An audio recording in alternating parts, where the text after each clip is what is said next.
Oh, you do, Var. You really have to announce I 3? do. Yeah, I was about to say, announce 3 seconds. Okay. I do, Var. Anyway, welcome everybody to this week's developer podcast, the Cepheus Protocol. Today with us, we have Chris, Robert, and surprisingly enough, Michael. It's a ghost. How are you all doing? I know, it's a ghost. My God. Where'd he come from? Right. Where'd he go? Where'd he come The from? feels. Yeah. So sadly, we're missing Winter this week. He got kidnapped, I think, by work stuff. In a summary, we're going to be going from a top-down standpoint of hitting upon the things that have changed, going to the daily update log, going through the playtest this week. So, Durvar, did you want to start on the daily update log, or did you want to start on the playtest? How those went this week? So I'm definitely wanting to start with the playtest. So I haven't been around for the last week. How has that gone? So we've been churning out roughly around 1 to 2 playtests a week, just kind of putting out a call on Discord in the general chat, and just I've been kind of wrangling up groups of varying sizes of between 6 to 10. The first couple of playtests were really rough. There were a lot of bugs. There were a lot of crashes. I think there were a couple of times, I think I put the videos up last night on YouTube for the people that want some context to what I'm talking about. But basically, there were like moments where we'd be like, okay, hold on. Like I'd be getting like crash reports from like 3 people, and then we'd pause the playtest. I would say go play single player for like 10 minutes.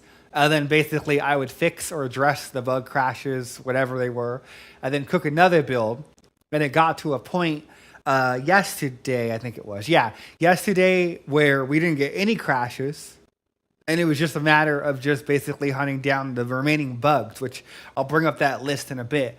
And it was like, just kind of playing it and just having a good time, because then we had our separation of operators. We had our separation of the RTS guys, people jumping big in and out.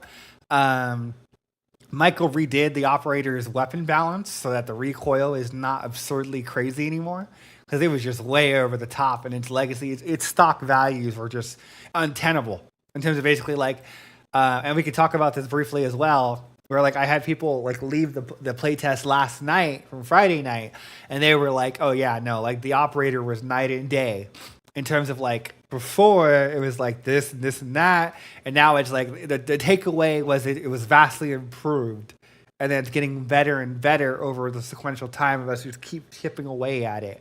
So I'm sure I will definitely say the Horrible. recoil was ridiculous when I played it with you guys last time.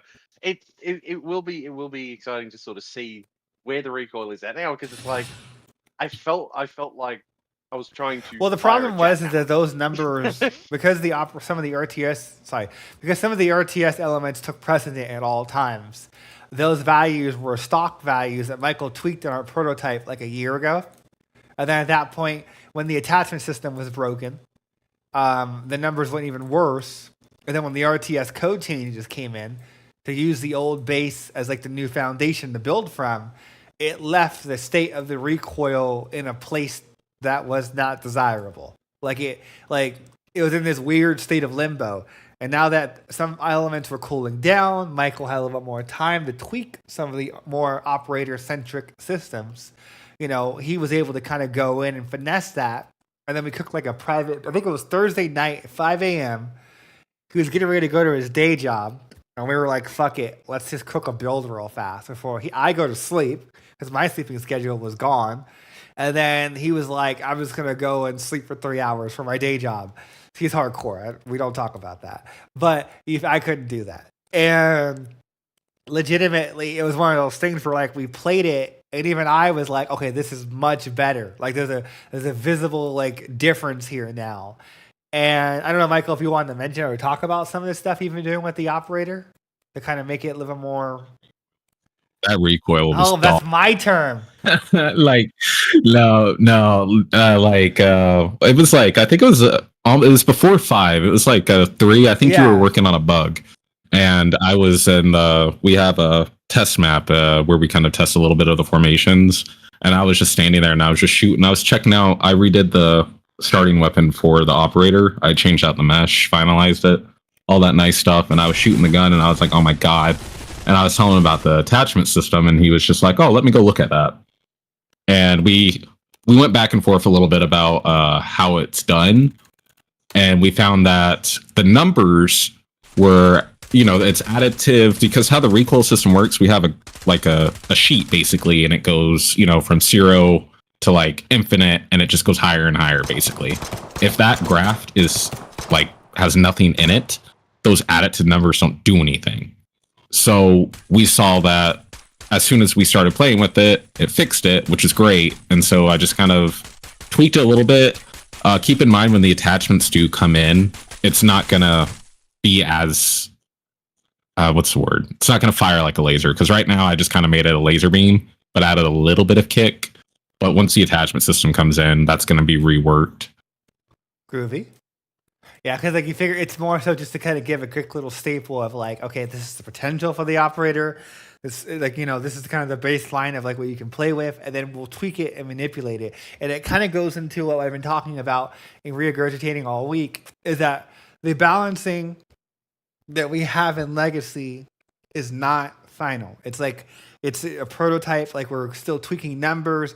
I'm bringing over values from Legacy and then making tweaks as necessary. Michael's doing the same thing, and you'll notice that in tonight's playtest, when we're going to play it with some people from the audience as well, is that that it's constantly going around and being changed and manipulated based off of like we're taking the starting point from Legacy, but because it's a different game, because some mechanics have changed, some systems have changed, we're not taking it as like the Holy Bible. It's a starting point for us to basically, tweak and manipulate from. I don't know if there's anyone you want to add for that for Michael? Yeah, there's a lot of things I'm kind of getting into the groove, just because, like you said, a lot of things have changed, especially how we do the spread system, their kind of the target acquisition, like all of that has changed. So even taking stuff from the Legacy has to be taken with a grain of salt, because some of those values might have worked with how certain systems were back then, but now it's a lot more robust, I would say. I think that's the word I want to use, robust. I'm gonna limit my swearing. It's just a lot more like attention to detail now, because before there were limitations and now it's kind of free to kind of expand upon. So it makes more sense to kind of take the time and really fine tune everything. So I guess like over the next few playtests, I would probably say within the next week, you'll probably start seeing a lot of the weapons, like the current weapons that are in right now, kind of feel slightly different, especially from the RTS aspect, because guard towers are OP as F. Like, oh yeah, really bad. Meta. But no, that's pretty much all I have on that. Is that I would say within the next, I'd say by next playtest, the values for a lot of the starting weapons are going to be drastically like different from where they are right now. I dig it. Is there any other points you want to hit upon for that, or do you want to move into the next section?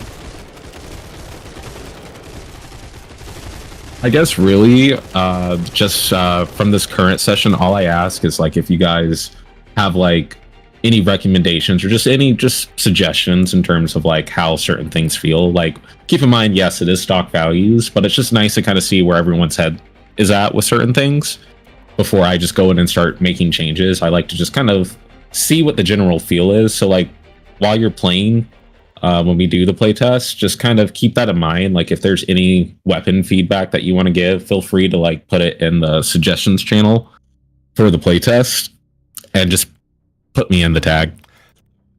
But that's really all I have on that. The biggest thing for Michael is getting it to a point of like it's not too hard, but it's not too easy, because we spent a lot of time this week. I think when we first did the playtest Friday night with 4 or 5 people, we wiped 3 times in a row, because you figure I made it so hard in the co-op.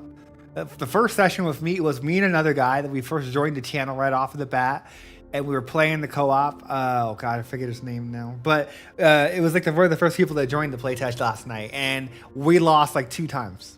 And then a couple other people joined. We got it up to 3 to 4, and then we got it up to 6, and it was hard sailing, because you figure a lot of changes that I put in made the AI understand to go around and to flank.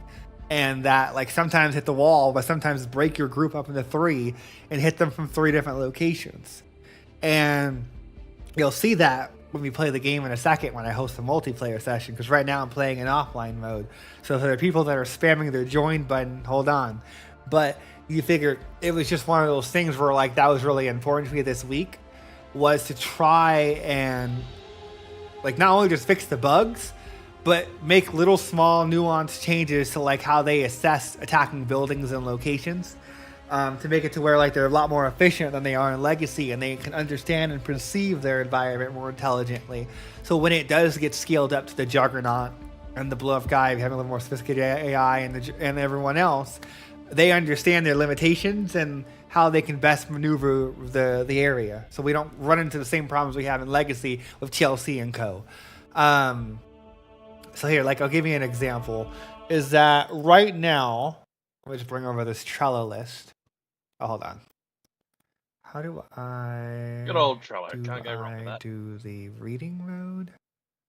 Give me 1 second. There we go. Okay, so right now, this is our Trello list. Now, since last time we met, we have been trying to fill this list with as many bugs and features and mechanics and systems that we've been getting in, that we kind of do a rush, not a rush, but basically is a term for a sprint.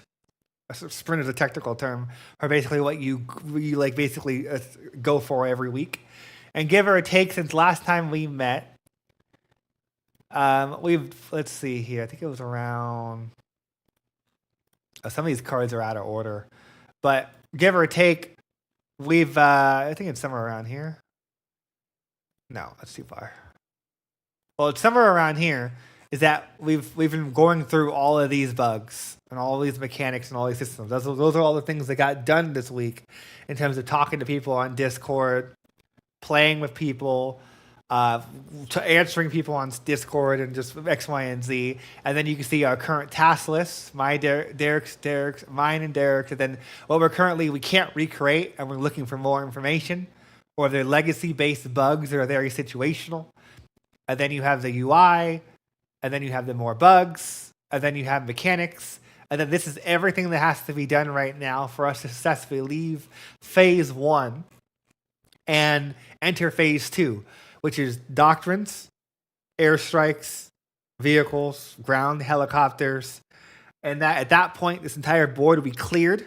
We'd fill it back in again, and then we'd just attack it left to right again until everything on the left is gone and it's been fixed. And then eventually we'd archive this list, start a new one for phase 2.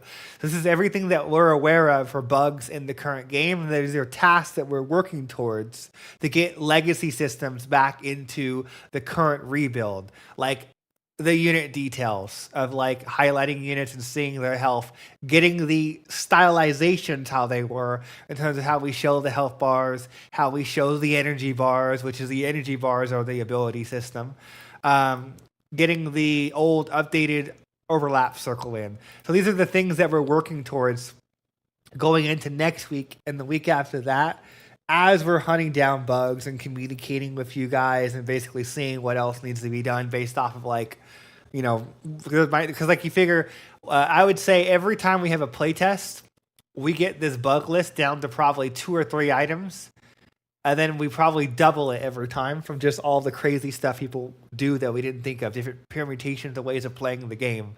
And some of these aren't bugs, like continuous build mode's not a bug. That's just something that was brought up last night when we were playing with people in the playtest, where they were like, when are you guys re-putting in continuous build mode? And I was like, no, you're right. We need to do that because continuous build mode is needed for walls, sandbags, barbed wire, not things that aren't construction based, like the barracks and the CDC, the circ tent, and the motor pool. They don't need continuous build mode because they're one-offs. But the things that you're going to continually be doing, they do need that. So you figure like some of these cards are a couple of hours, some of them are a day, like the ability stuff over here. And then like the heavy, the sniper, the medic, the scientist, the pilot, the spec ops, these are probably like 3 to 4 hours. So like you figure there's a very small there's very different like time frames that go into each task, and the ability system is probably like a day or 2 because the ability system and the minimap layers are the 2 major items that we need to do besides just UI skinning. which is basically just taking the old assets and putting them in so that the current build looks like, well, with the current rebuild, it looks exactly like the legacy version, where you have like the idle engineer button and like, you know, what's another good example? The hover tips, and then getting in that wheel again, where you have like the wheel of options and then getting in visual options and all that. So these are all things that I've kind of filled this in so you guys have a visual aid.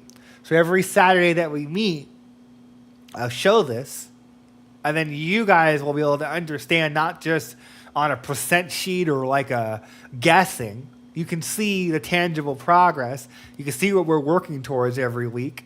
And then you could be like, well, I see you have this down, but have you thought about this, and that? So then that way, then people can go back to the video and do it in the comments. I'm sure people will ask comments and freeze it and go back and whatnot, which is what I want you guys to do. So I don't have to linger here too long, and you guys can go back and watch it in post on YouTube. So now what we're going to do is Durvar. Is there anything else you wanted to hit upon, or Chris or Justin, Michael, before we open it up to show what we've been doing this week? Definitely want to touch base on the new objective. Okay. Oh, of course. What? Hang on, I gotta clear my throat. What inspired to change the objective type? Oh, what do you mean by that? You mean like the type of object? Oh, yeah, of course. Yeah. So yeah, no, the gate was... Okay, so in the old prototype for CPO, we had it as a gate because we were trying to figure out like how to make the operators and have like a dirty little test map that was kind of like World War Z. And that's where the gate originally came from playing World War Z Horde mode. And we were like, well, we'll just do the generic gate or generic lore object. They destroy, then they get into an area and everyone dies. And that doesn't really work for an RTS game in our confines. In our game, it needs to be like a command center. It needs to be like a central point of authority of security for an area. And for us, it made sense to have some kind of communications relay or some kind of like pivotal object in the center. And I ended up spending a couple of hours this week just rewriting the entire system so that it was more robust. So that in the future, it could support vehicles, it could support people, it could support structures. So then that way we could have Horde modes or other modes in the future where you have to protect this unit or you die, or you have to protect this structure or this car. So then that way it gives our level designers a lot of creative freedom to basically brainstorm and come up with different concepts and just maybe experiment here and there. So right now it's the communications tower we did a revamp of the map because I was watching how people were playing the game and our level designers were taking notes, and if you watch like the videos on YouTube a couple days ago, I was taking GIFs and I was taking screenshots and I was sending them over to Efren like every 10-20 minutes. It's like when you watch me playing the game, I tend to just sit there and like not move around or do much because I'm just watching, I'm observing, I'm seeing the mannerisms of how people play, and I'm not trying to actually play the game in that moment. Sometimes I do. So then that way I can make decisions of like, oh, they did that. I didn't think about that. We need to make that change. So those bastards last night ended up finding so many exploits from these parking garages and those construction site assets that Efren's changing them right now.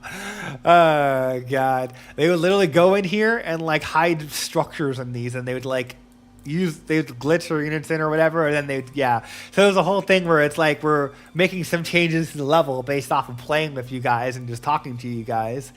And like you figure like this is the new co-op Horde map since the last evolution that we showed you guys, and it's going to get filled in a little bit more. So over the next week when you see it again, it'll have streets, it'll have sidewalks, it'll have cars, more landscapables, because this is meant to be our quick little vertical slice of everything up to date, all of the mechanics, all of the systems. So then that way, when we get to phase 2 and we add in the vehicles and the helicopters, the map might have to increase another quarter. Maybe so we'll use this negative space here and maybe here and pull this back a little bit, because the idea is this map is going to be augmented and changed throughout the phases to facilitate the mechanics that are coming in, like the helicopters and the tanks and all that. So that way you guys can keep getting an update every week, every couple of weeks, or sometimes every couple of days. as we're pushing this content in, leaving phase 1, going into phase 2, because the goal is like right now we're doing these really limited small time trial playtests as for laser focused precision, where it's like, hey, we need to immediately know how viable the build is, the stability associated with it, what kind of bugs are they running in. We need to collect all that information as quickly and as efficiently as possible, fix it, and then after a couple weeks of that, then put it out to the public so you guys have the best possible, I guess you could say, like refined build, so lower the point of entry of like people getting pissed off of like, this is so buggy, it's crashing so much kind of deal, and then like having to find the information all over the internet. So at least just having it on Discord allows me as a team lead to have a very small, manageable inlet of like feedback per se. So like that will happen tonight when we play it, and then you figure out we'll have another play test around Tuesday and another one around Thursday. So the people that are watching on YouTube, the people that are on Discord, we have a new play tester role on Discord. There will be times during the week where I'm just going to tag at 5 a.m., 2 a.m., 3 p.m. And I'm going to be like, I need 3 people right now to go test this mechanic or this system. And then we'll do it for maybe 3 or 5 minutes, maybe an hour or two, depending on the sophistication of what we're testing. Just keep in mind that's going to be an ongoing thing, as well as just like the more planned play test where I put it in the event system on Discord. And I'm like, Tuesday, we're having a play test for 6 hours. And I'll be there for 2 or 3, and then I'm going to go leave and start writing reports and bug reports or whatever and fix stuff. And then I might come back or just let you guys play by yourselves and close it down at midnight. And then pick it up again 2 or 3 days later. And that's the kind of outlet we're going for the next week or two as we work to kind of just hunt down these bugs and keep the line of communications open. Yeah. Now, you mentioned earlier good old World War Z. Now, we haven't played World War Z co-op multiplayer in so long. We have to play that so desperately. We have to play that again. We have not played that in stone. Hello, Efren. Hey, Efren. We have not played that in stone. Sorry, I had to do some yard work this I told him morning you got and kidnapped by your girlfriend, so you're took a good. shower. Well, she decided to sleep in today, so I got lucky. Here, what you saying, dear Mark? But you know that during the Horde mode on World War Z, something I would like to sort of see copied but sort of done as well in Cepheus is in the defense target on World War Z in the co-op. You can recruit soldiers to defend. I know what you're talking about.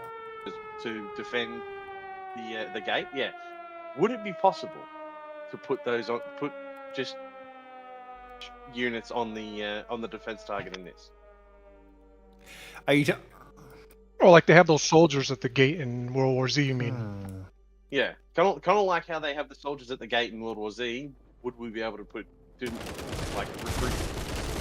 targets on the defense units on the? Let me think about that one. I don't have an answer at this very moment, but I'm not against it. It's one of those things where I need to think about that because you figure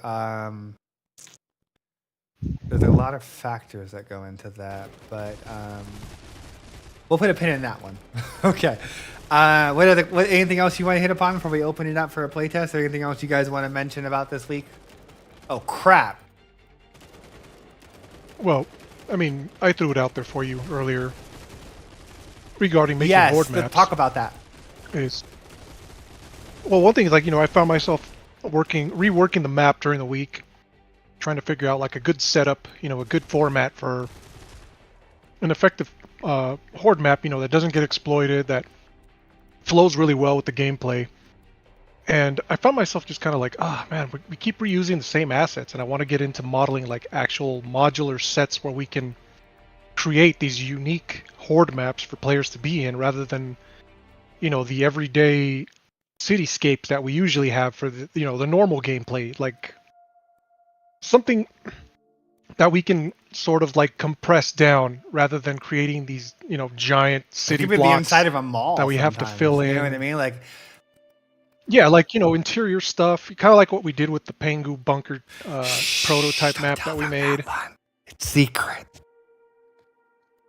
They It's a already saw different it though. one. It's okay. Most of the people don't even know it exists. Oh. They'll find out one day. And when they're all But I mean, we After just they you eat know, their we have Wheaties, been playing with stuff like though. that one guy says. And I would actually What you say though? like to do stuff like that to give the game a little more variation in environment. I mean, it's not a big deal modeling shit from scratch. To kind of hit upon that, since we're on this topic right now anyway, and Chris and whatnot, you guys are welcome to throw in your 2 cents as well. But one of the most important things to me is like get the Alcatraz map done.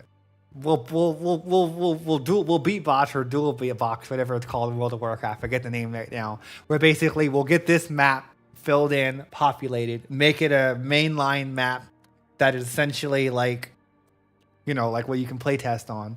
And then one of the compromises that we were brainstorming was having it to where while you guys are waiting for us to do pandemic and, you know, get everything else back up, because we got to get through stage 2 and then stage 3 is pandemic. We were thinking that before they go back to San Francisco North, we have them take the old legacy Horde maps and we port those to work within the new framework of what we've established here. So then, and upgrade those maps and make changes where needed. So then that way, while we're in the meat and potatoes, the programmers are fully engaged in phase 2 of getting the doctrines and the vehicles and the helicopter stuff in. You guys are still getting content in the vein of the old legacy Horde maps, and not them as they are, but them ported over in terms of basically the improvements and the changes that were already planned anyway, that we're just going to rip the Band-Aid off and do. Because you figure, as it stands right now, we could release, let's say all the programming was done. You could still release it untextured and you guys could still playtest the pandemic map. So even if it gets to a point where we still have to do some texturing and some work on the actual pandemic map, you guys can still playtest it like what Subnautica did, where Subnautica would have like certain areas of the map when they first released in early access and even parts of the early access, where the water in some areas were untextured outside of an area of influence, and we could slowly but surely add that over the course of time. So these are things that we're looking at to basically make sure that you guys are getting a constant stream of content, because we don't want to slow down. And we want to make sure that things are actually coming your guys' way and you can actually see the tangible progress and have things to play and do. So that's one of the things that we're discussing internally. I brought it up, I think it was in the last playtest. And it's just one of those things where I'm going to bring it up again here. So then that way we can open that as a point of discussion when we get to the Q&A for you guys to give your opinions in terms of what do you guys think about that? And what would you like to see in the Horde maps? Because we had prototypes that we did, and one was a mall with the inside. There was the Bay Area that we did for the one where the Voyager Dawn crashes, Half Moon Bay. We had both of those prototypes blocked out. And then there was, I think, a couple of maps that Michael made, plus the 2 that you guys already know of. So realistically, while we're working on the programming and doing stuff that they can't do, we might just put them on that, so then that way they can get you guys like 2 or 3 more Horde maps. So that way you guys have stuff to do and a good variety of things to play, roughly give or take to the size of this map. Now, when helicopters and all the other stuff come in, we'll address it and change as needed, because I think that the map is going to have to increase by a quarter when we add in like the strikers and all the other stuff and the helicopters, so the sight lines aren't that, you know how they are in Legacy, they're large. So that's just something that we can think about it right now, marinate on it, and then after we do the part where everyone joins me and we play a little bit of multiplayer, then we can open up the Q&A at the end for about 20-30 minutes and hit that as one of the points of discussion, I'm sure. So what I'm going to say now, for the people that are watching on YouTube and the people that are on Discord that I've messaged in DM or let them know in the supporters channel on Patreon, I'm going to host a game real fast. Can you guys go ahead and join my game? That's your cue now to basically join in, and let's show them co-op play. So that way they can see what's going on and the progress we've had. And I can show off some of the stuff that we've showed in the Build Reports channel this week. So there's one of our first players coming in right now. Now, there's been quite a bit of discussion of making these, and when we get the options in, because the options doesn't work right now, but when we do get the options screen in, I have gotten quite a bit of feedback of making it to where those things are hideable from a player standpoint, because some people think they're dorky or a little bit weird. I personally like them. I love the idea of having drones that represent real people, so I don't have to look at the mini map and figure out where are they looking, what are they doing. I can just look in the physical world. And then when we get to the point of integrating in the API for getting your usernames, it would just have his name there. So then that way I'd be like, oh, that's Craig, that's Michael, like that kind of stuff. So again, Duravar, go ahead and join the game. People that you are. Okay, so that's Duravar. So we're waiting for Craig to join, waiting for Chris to join, waiting for Michael to join. Then we'll break up into disciplines. We also got it. I think someone is playing as the operator right now. I'm trying to, but I can't seem. Which one are you playing as? I'm still at the little. Oh, so select an operator. It's a console command right now because the ability system isn't in. So type in operator or type in possess. It will give you the full command. And then. I don't. The tilde key is not working? Do you have an Australian keyboard or like a British keyboard or something? No. I've got it set to US. So the main console. It's probably hidden or something because I guarantee your orcs. Because we were doing it all last night. Someone just joined. You'll also see that Michael redid the M4 for the operators to give them a better frame or base for customization. Right now, he's in the progress of adding on. The M4 is our golden standard. It's like its design and attachments are going to inform the limitations and the process for all attachments going ahead. So Michael's been remodeling, retexturing, and essentially rebuilding the attachments for the M4. And one of the line items that we're going to sneak in at the end of the Phase 1 roadmap, which is now on that Trello, we're going to squeeze in about a couple days, maybe a week at most, to finish the operator. So then that way they're good to go. And they can essentially have their customization stuff. We also finally got it in so that the operator could be built from the barracks. Because in previous builds, we had like a preset amount in the map. And it was really annoying because then people would get them all killed. And then you were just screwed. The spitters are a little bit OP right now. We're still kind of working on that. It's something that we need to kind of balance and finesse. Are we still waiting for people to join? We have 3 in right now.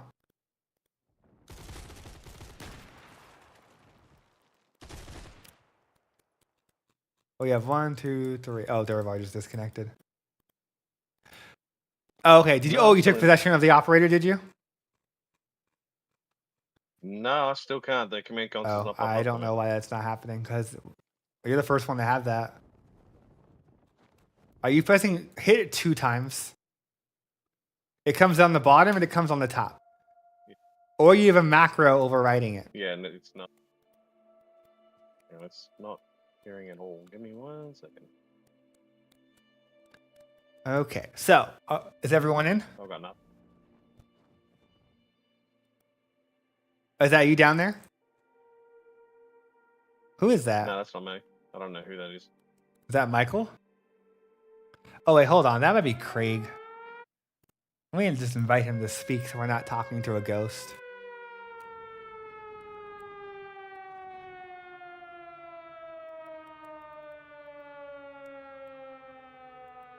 Okay, so you can see right now another RTS player is building right now in this session.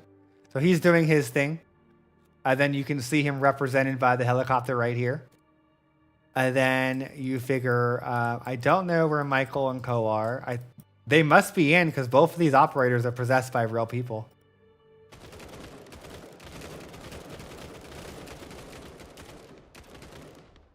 My GPU is crashing.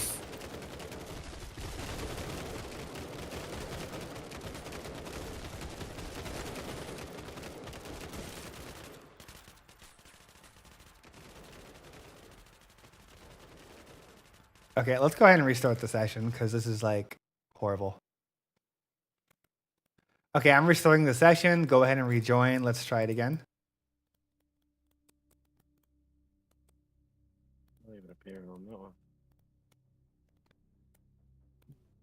I'm going to pause the game. So wait for everyone to get in. Okay, so who's in right now?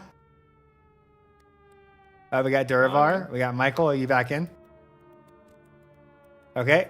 Yeah. So Michael, are you going as the operator? Okay, so is that you right there? Okay, so that's him. So again, right, keep in mind we're working on the name tags. It's going to be something that's going to come in towards the end of phase 1 because we have to switch over from Steam to the Epic backend anyway. So when we get to that point, we'll program that in there, get it so it works on Steam and Epic, Microsoft, all of them neutrally. And that'll be at the same time that we get the usernames and the other systems online. So you know generally what's going on of like, oh, this is that operator. Because right now, everyone, if we were to show it, it would be a hexadecimal Steam ID code, which is kind of useless.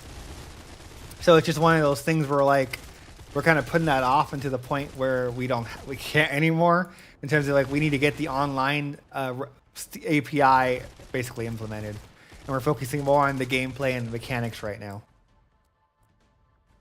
and bug fixing.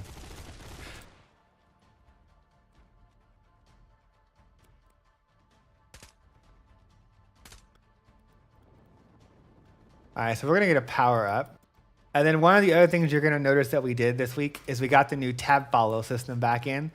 Kind of exactly how it is in Legacy. So if I press E, it'll pan around the character. And if I zoom in, it'll go all the way in. We vastly improved the character from the previous version. So where it was a lot easier to get around and maneuver. We put quite a bit of time this weekend basically making it to where you can click on any unit. Even if your friends are playing as an operator, you can tab follow them and just babysit them and see how they're doing. So there's an operator right there having a heart attack. So if I switch over to him, then I can basically zoom in and basically track him and follow him. And he can see my drone, so he knows I'm being annoying. But that's the idea, is that you can tab follow and be able to jump around and whatnot. That's one of the systems that we're going to be stress testing and looking for feedback going into this next week and see how people like it and see what kind of changes they want to see. Are there any kind of bugs? How robust is it? You know, X, Y, and Z. One of the other things, I'm trying to find an engineer that's not building something, is that we got the radius in for being able to see the line of sight for turrets from Legacy. The color is whip. We're going to have to get our technical artists on it going into this week to refine the color and just kind of get it back to its normal shader. But that came in on the 11th hour last night, as you can see in the Build Reports channel on Discord. We really need to get a medical tent up, boys. I'm going to build one right here, right in front of the sock. Oh, wrong way. That way you guys can, the operators can dodge in and out of it and use it for cover. And then you can see the radius in action right there as well. We know there's a bug right now when it comes to turrets and their targeting prioritization. And sometimes they can just kind of like, I guess you can say, not be as efficient as we'd like. So it's something that, another thing that we're looking into going into this next week is tuning them up and improving their AI. One of the other things is obviously the bugs, but I'm trying to fit it in this week so that we do the legacy porting. So the health bars are smaller and they are as if they are in the original. You can see the infection meter, because right now the infection system is in, but you can't even reliably tell if your units are infected right now. They just die, you know, or they'll get turned. But typically they die before they even get a chance of getting turned, because those numbers haven't been really balanced or tweaked by Michael. So it's something else that he'll be doing going into the next week or two behind the scenes, is changing the amount of infection damage that melee does to your units. So then that way you can actually start to see these units start to get infected, and you have to kill them early, or they get turned in the middle of a battle, and then it ends up becoming a situation where you have to put them down live in the field, like when you're actually like fighting a battle or whatnot. One of the other things that we talked about early off was being able to see that when someone places down a structure, showing the actual player that's doing it, kind of having some kind of visual aid. One of the other things that was added to the phase 1 that wasn't planned originally was making it to where we have some kind of like event log or system, so we can see when people are buying things, when they're destroying things, when they're buying weapons or units. Something that kind of like is like a chat log over here. So that's one of the other extended items that we're looking into now. We put in a new muzzle flash system, and you can see that it's so not buggy.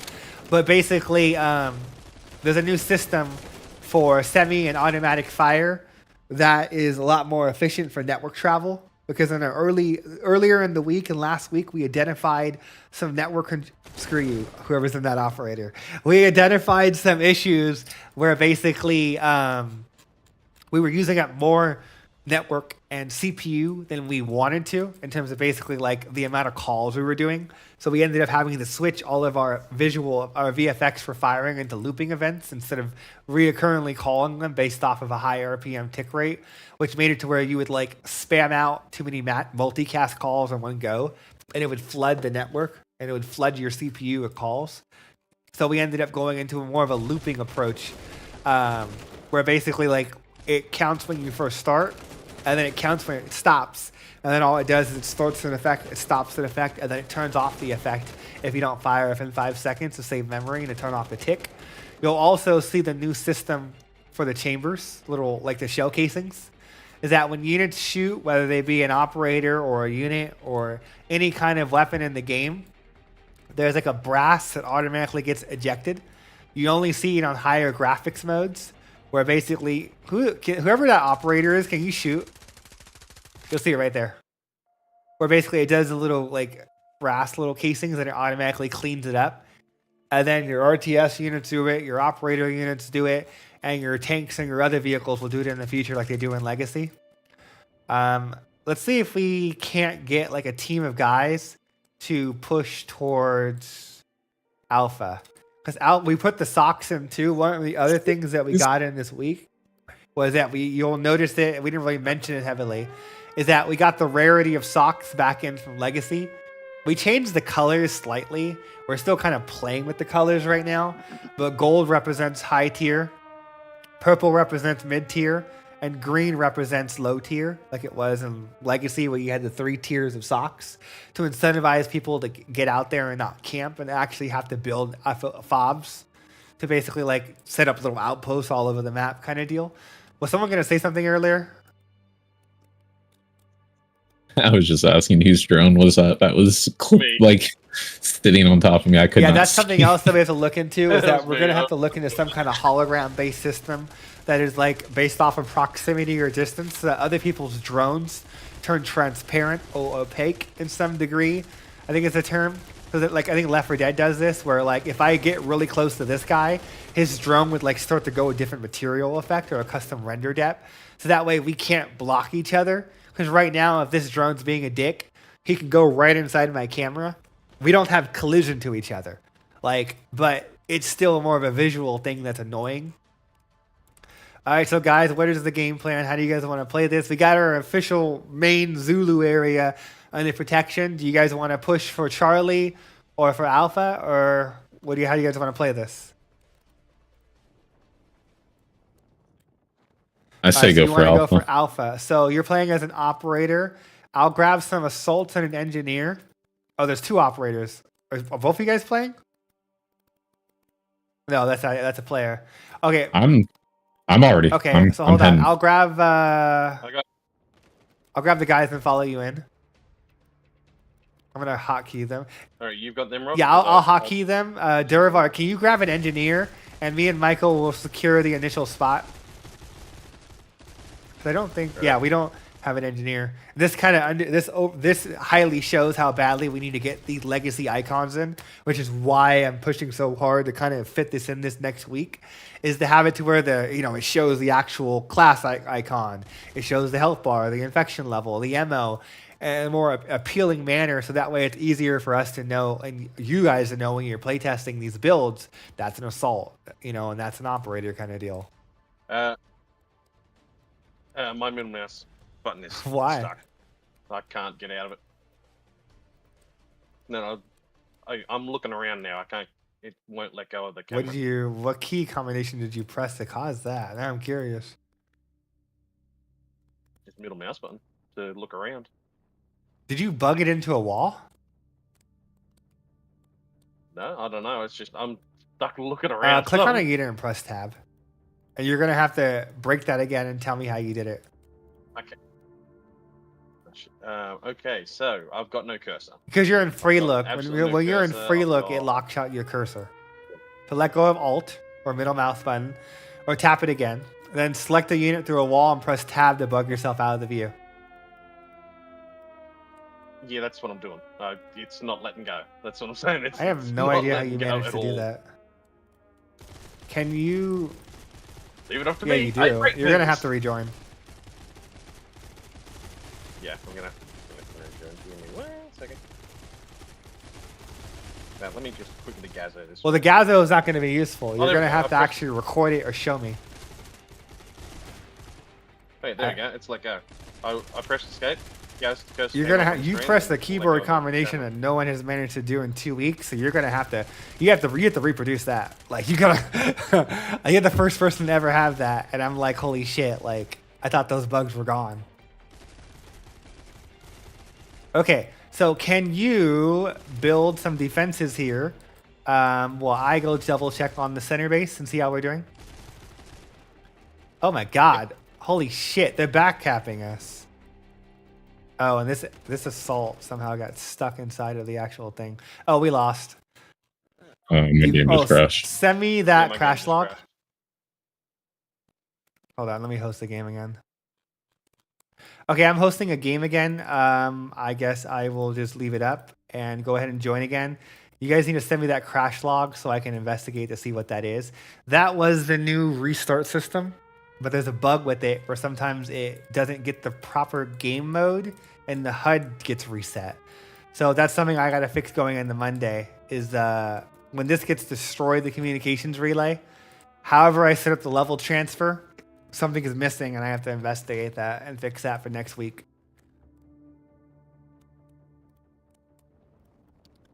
Okay, let me go ahead and get the generator up, and then we're gonna need to get that up. We need to get we're gonna get some turrets up. Oh, I have no idea. It sounds like a focus issue. If I were to guess. What's the stuff? Oh crap. What is it? Is that?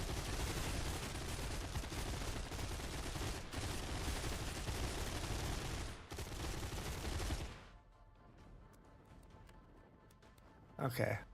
I am Right, going I to am have to now write that operator. down in the bug report, is that people that are building still update their scene list when they shouldn't be, which means that they look at enemies while they're building, and it's annoying. I'm going to write that down in my reports channel, then I'll make an actual report for it after the podcast. Enemies that are building, try to focus enemies. Write that down. All right, so we have our medium generator up. We have a couple of turrets. And this time around, I'm going to try and make sure that we don't get backcapped because they came from another direction when we all went to the other side. And they destroyed the tower when we weren't looking. Or rather, when we had a poor defense. So what do we have? Any engineers? Let's get them in on the building. Michael, are you an operator? Yeah. Oh, I see you two right there. You guys are right in front of each other. What? I don't get it. Yeah, no, there's no friendly fire, you dick. You just love friendly firing people. Oh, you guys hurt? No, you're not hurt. You're fine. That's another thing is that for some reason I can customize your weapon for you. I need to turn that off. Operators that are in control mode can go faster than me. cannot have their loadout modified by anyone. It actually hurt my wrist. Hang on. I hate you guys.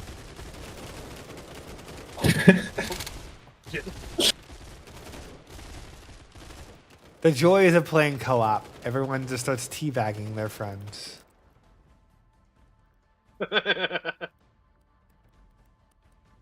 Okay, assume the position. Hello? I'm getting the walls up right now. I'm trying to like close off the other ways to come in, so that way it's a little bit more manageable. They'll.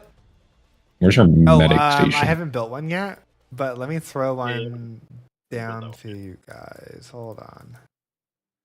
I'll put it in the same location I put. Oh, I always do that.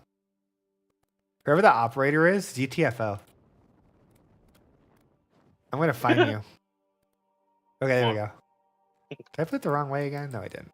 We need to have an arrow on that. You're gonna get. You're dead when that finishes. There's a bug where it's gonna kill you. Oh, it didn't kill you. You're lucky. There was a guy last night that a barracks got built on top of him, and his unit got thrown 1,000 feet underground because of the ragdoll. It's a barrack. It's a Yeah, solid but that object. also has collision, so there was a likelihood that you were gonna become one with the ground because it actually that floor has collision, and those little like things do. So that's one of the bugs that we have to hunt down. What are you doing in there? Okay. I just see a helicopter just fly out of the medic tent. Let's see. I need to get the engineers over here, Oh, and okay. we're gonna get a wall set. What? That's fancy. Hey, Mark, can you do me a favor? Can you point straight up and tell me what you see? Is your camera also clicking Yeah, the under camera ground? does clip under the ground when you do that. No. If you try really hard, you can get the camera to go under the map. Oh, you're trying to Yeah, get me right? We're under a killed. big attack, and you guys are like, Yes, I will. I look down and there's 50 I need to pull people. some of my engineers back and get the medic to heal them because they are not doing good right now. Can you guys clean up the infected around that corner? There's a blow-up guy, I think, that's hiding around that corner, and the fog of war is hiding them. Oh, wait, no, they might have all... Yeah, okay, never mind. Our guy got him. You guys are good. Let me go ahead and get these guys to the medical tent. We also increased the radiuses of resupply based off of the feedback that we got over the course of a week of talking to people and just kind of like changing it, you know, just play testing it here and there. One of the other points of feedback that we got is that building from certain directions is really annoying.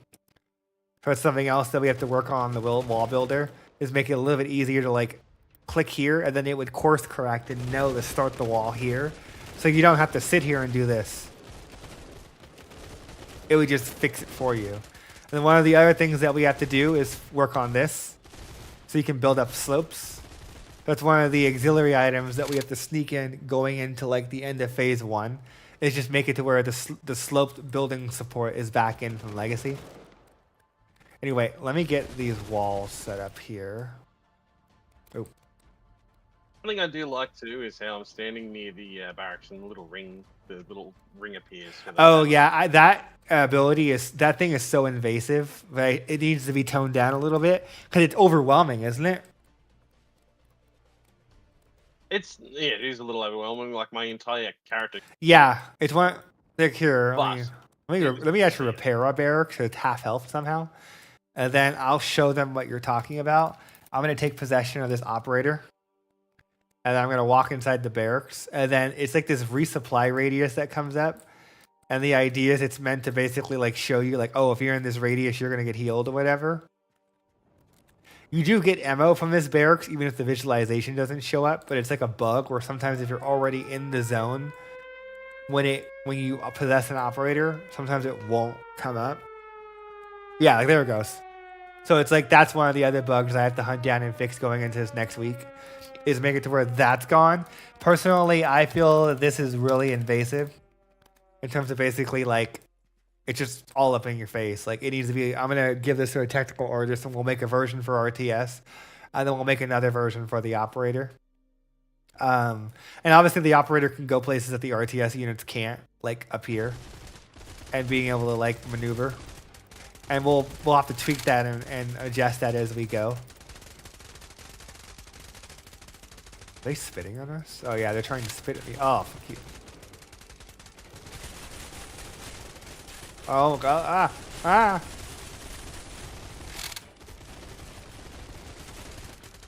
Oh, I died. Well, oh shit. Barracks is gone. Barracks is gone. We need to really get those explosion animations in. We have a system that's sitting oh shit, they took our power out.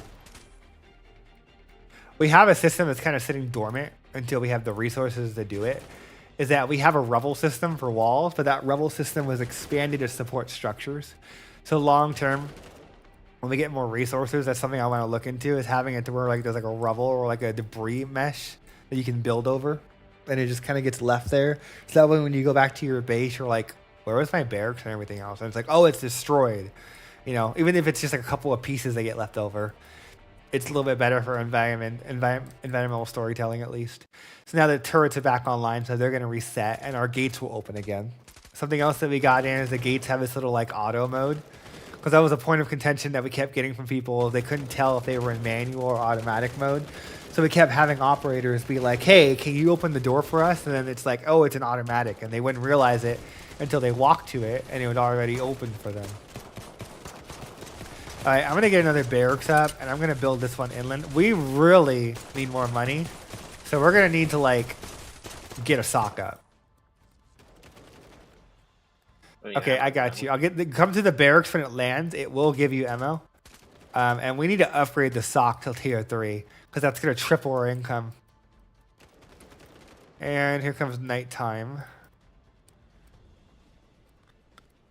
We also did increase the time, how long it is at nighttime and daytime that we have.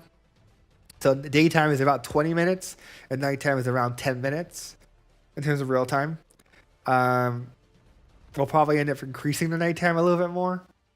We added ambient lighting to all the structures. So then that way, when you essentially like, how can I explain this? Like build them, they essentially light up the area a little bit better. I don't know what's going on with this structure. I don't know what happened with that barracks and why it took so long to arrive. So I'll have to look into that. Okay, so our barracks is here. Okay. And we are broke.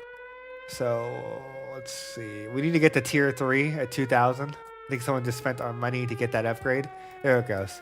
And that was one of the other things that I think Maxim brought to our attention when we were playtesting last night, is that the night lights, they turn on too late. So that's one of the things that we're going to have to adjust, is make it to where the lights that are on the actual structures themselves turn on about an hour earlier instead of an hour late, because it doesn't really help you when it turns on that late.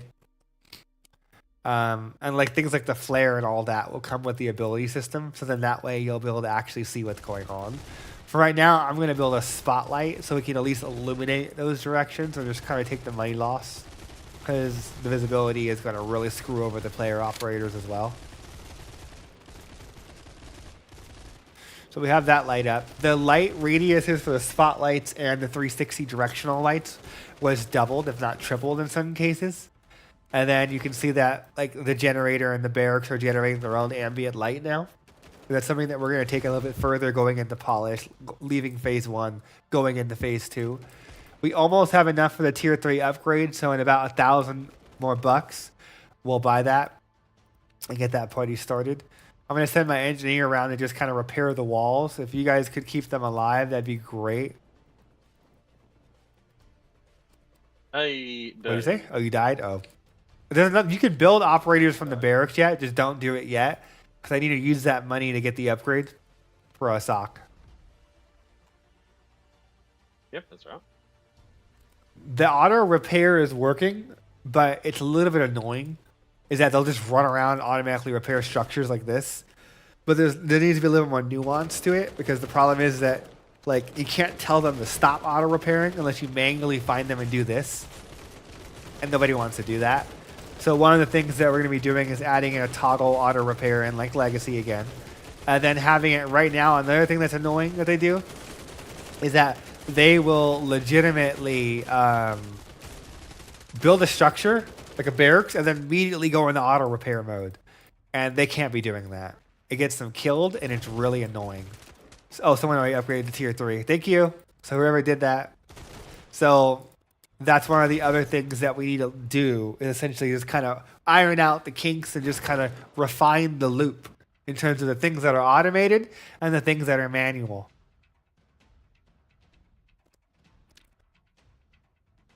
I'm gonna go ahead and just make this gate automatic off and close it because it keeps opening and closing, and I feel like an infected is gonna run in and kill me because of it. We're gonna close that gate. If you guys want these gates open, let me know and I'll open them. I'm gonna try and fill in the bottom area with a spotlight because we are having money issues still. And then I'm gonna get a spotlight on the northern area, and then a spotlight there. And then we'll get one final one here. Oh, shit. Hold on.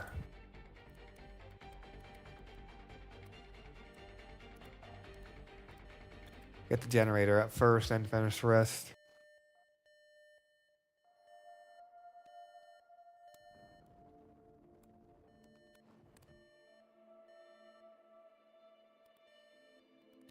How is it playing for you now, Derva? Are you having any issues with your tilde or the camera anymore? The tilde key is working now. The camera hasn't got I have stuck no idea how at you all, manage so- that. You're going to have to break it again later and tell me how. What? I'm not even sure how I broke it. I was just Oh. looking around. Okay. All right, so we have some better illumination on our northern front. I'm working on the west right now. This is what I was talking about for you guys, is that instead of doing what I wanted him to do, he went over here. Actually, no, he did do it. He built that spotlight. But it's like they do this weird thing where they'll build something and then immediately switch over to repairing. They should never do that. The intentionality, it should be like, you've clicked something to repair, fine, they'll auto repair stuff in the vicinity. You click to build something, they'll build stuff in the vicinity. But there's never there's never overlap into the two different disciplines. And that's one of the things that's kind of annoying that we need to eradicate going into this next week, because I see that as a bug, an unintended mechanic or system that just comes off as just it's annoying.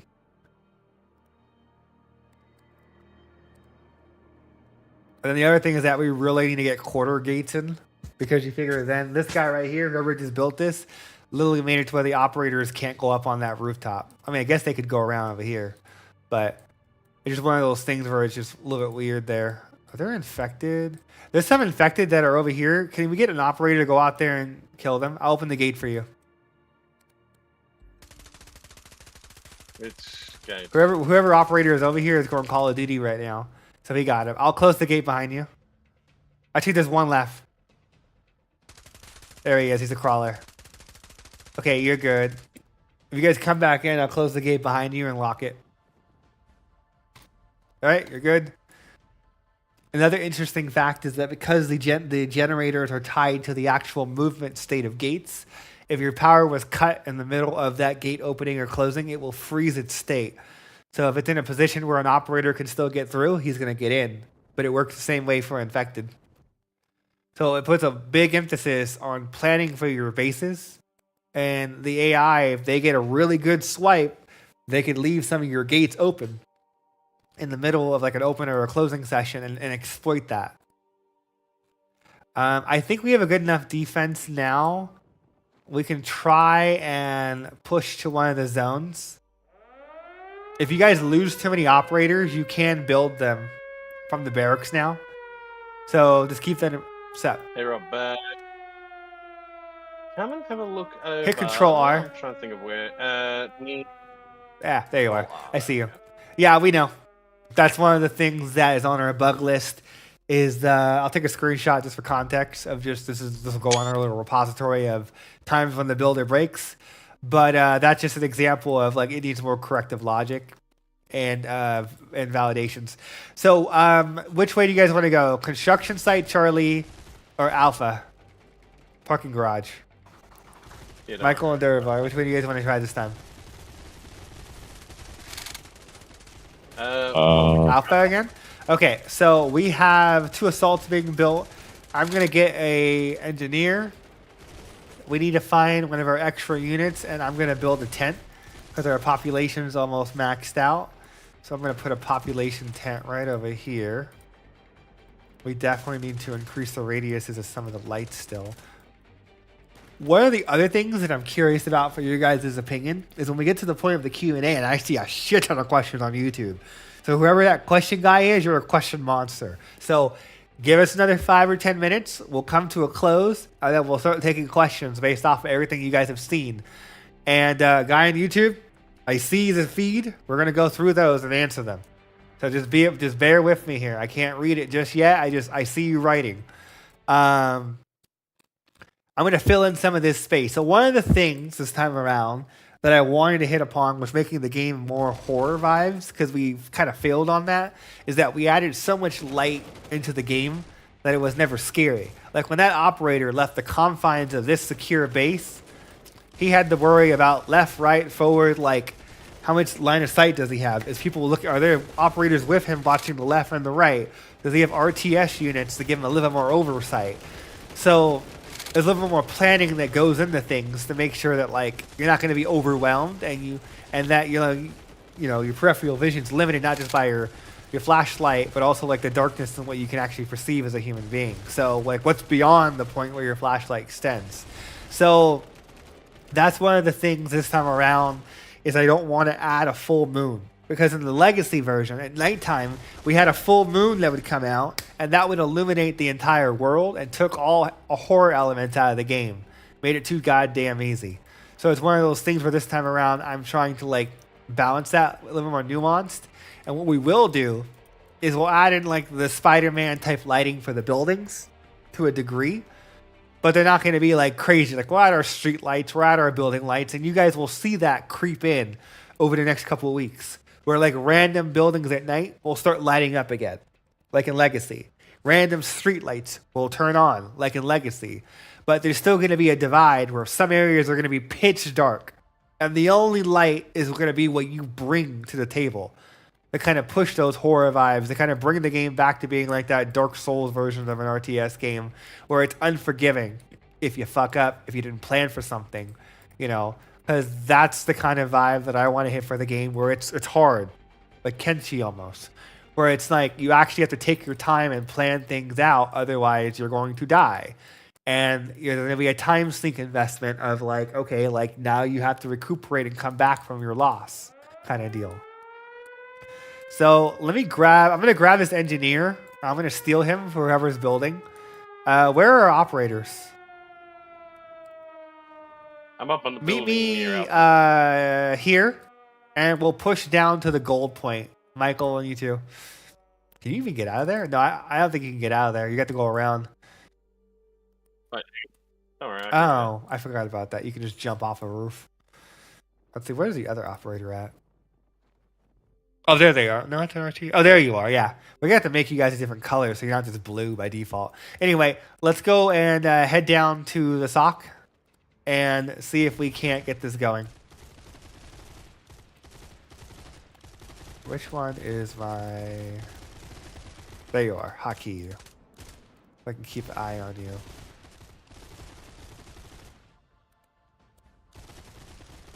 Oh, whoever just... Someone built something in Zulu and taxed the entire grid, and now it's in emergency lighting mode.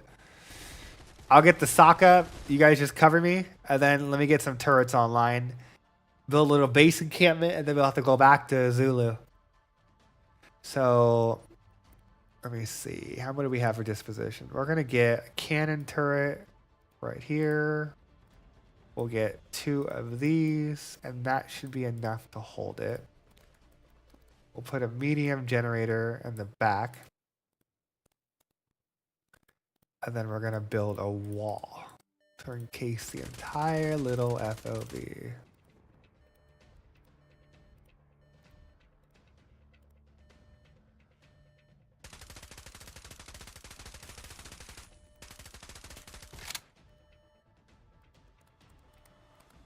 And you can see this is the perfect example of like, or the co-op at its height, where it's like I'm focusing on the building and my friends are doing security. They have their flashlights out. They're waiting for me to get the generator online. They're waiting for me to get the walls on. 2 operators, 2 players are basically running around, basically like keeping my 1 engineer alive. Had I just had the 1 engineer, I would have died probably in the first 5 seconds. There's no way I could have just micromanaged and did all this at the same time. So now they provided security just long enough for me to get the power on. Now the turrets are going to help them out. And then the walls will come online. they'll take refuge in the wall. If for whatever reason the wall gets built before they get in, I'll put a gate in, and then that way they can come in and out of my little outpost for whatever, if they need to.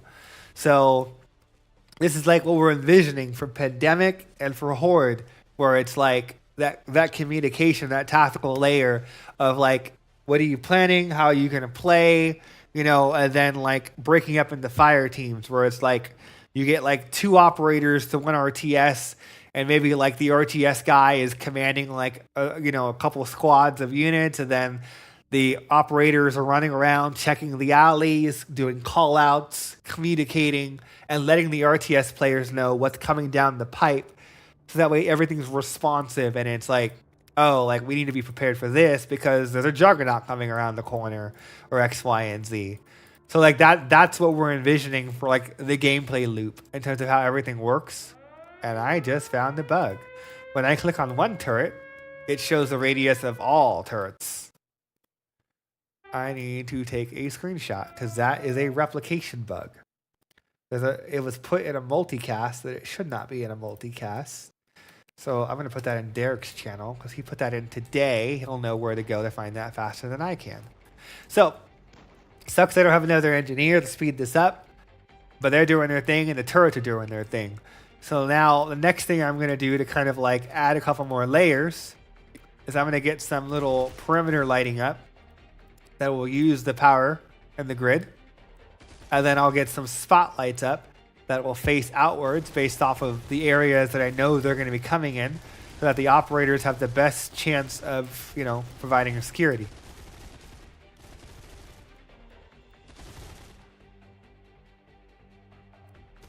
And I got you. I'm going to try and squeeze in an ammo tent. If I can't, then I'll build a small little expo, little extension. Yeah, I don't think I'm going to be able to fit this. No, because is that okay there? Or is that you guys won't be able to go around 360 anymore. So I will expo it here in a second. Let me get the initial cocoon up. And then from there, I'll destroy a couple of walls on the left. Then we'll expo a little bit to the left, and we'll have like a little castle area there. That's like an extension at a gate there that you guys can go in and out of. Oh, you want to come in? I got you. Hold on. I'll put a gate down for you right here. There you go. Whoever's stuck outside. I can't tell who that is. Oh, it's like 2 engineers that were trying to get inside. Or maybe they're here to help me and it's another player. It's just not talking. Yeah, okay. One of the RTS players must have sent them to help me. So yeah, I'll use them to help finish the rest of the construction to get this base up and running.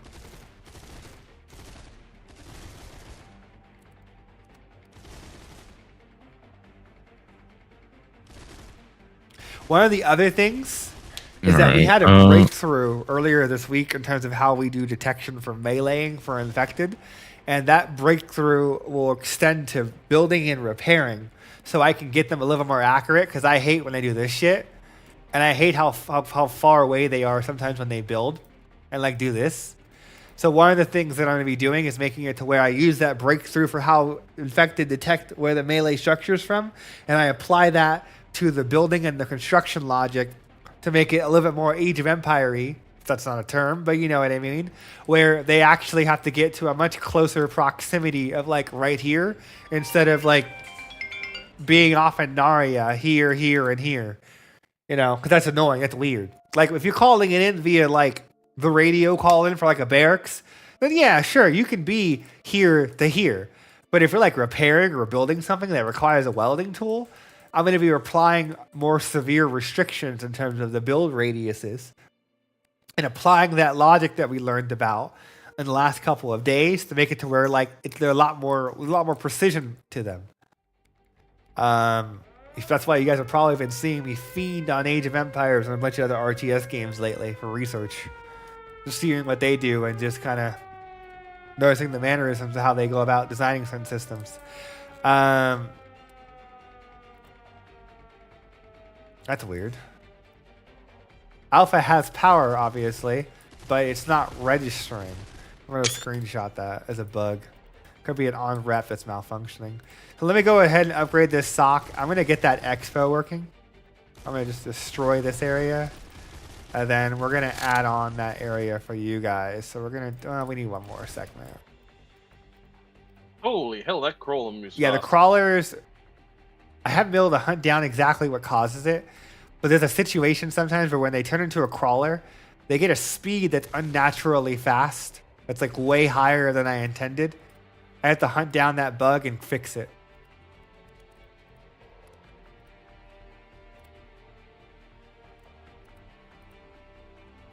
Need that precision click. Yeah, there's no way I'm going to be able to fit a medical tent in here.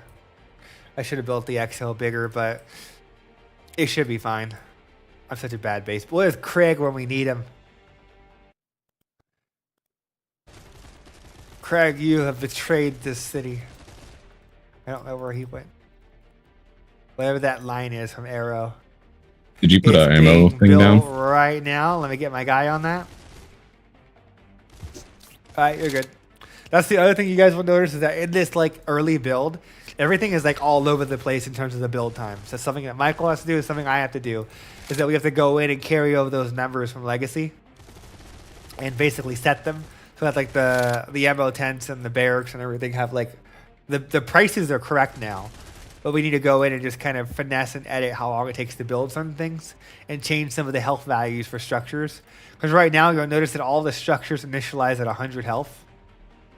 Like some of them have been overridden to 500, but like the spotlights are 100 and the damage resistances and the amplifications are like all over the place. So it's something that like we're going to be doing before we give it out to everyone. You know, because right now we're looking for like more general bugs and just usability like what Duravar ran into or whatever. See what the heck? Now Alpha says negative 25.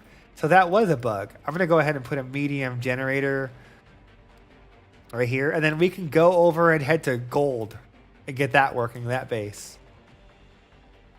I'll grab all the engineers and we can make a move. Upgrade my group. I'll meet you guys here. And we can head to the next point and build another outpost. And we'll conclude it at that point and segue into the Q&A. How are you guys doing for health? We could stop by the medical tent because whoever one of the operators is looks like he's about to fall over. A bit, yeah, that it's not. Where are you? I'm behind the Oh, group. yeah, that doesn't heal. That's an MO tent. The medical tent is over here. So come into the radius and get healed. Yeah, you're healed now. Wait, what? Yeah, Really? it's not healing. You're healed on my screen. Yeah, Oh, It's you not have full replicated. health. That's a desync. Okay, we'll look into that. All right, so then you guys want to take Charlie, Delta, or Bravo for the conclusion of the stream? Oh, let's Okay, hit so Delta. Delta left. Okay, so let's head to the gate and we'll head in that direction because that's also where the next wave is coming from. And the operators are the ones that can crouch as well. They have crouching and they have standing. They get a recoil and like stability buff when they do that. Just like you would normally, expect in any kind of shooting game for third person.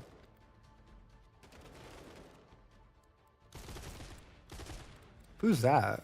Oh, that's an engineer ahead of me. That's not my engineer. Oh, that's another RTS player. He just must be following us. Yeah, that's right, because we're the only ones that can talk. Whatever RTS player that is, you're amazing.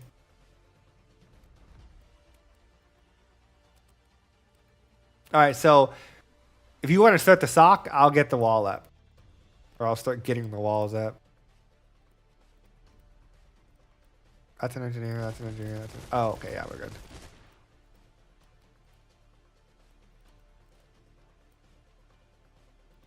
Let's not make the same mistake we made last time.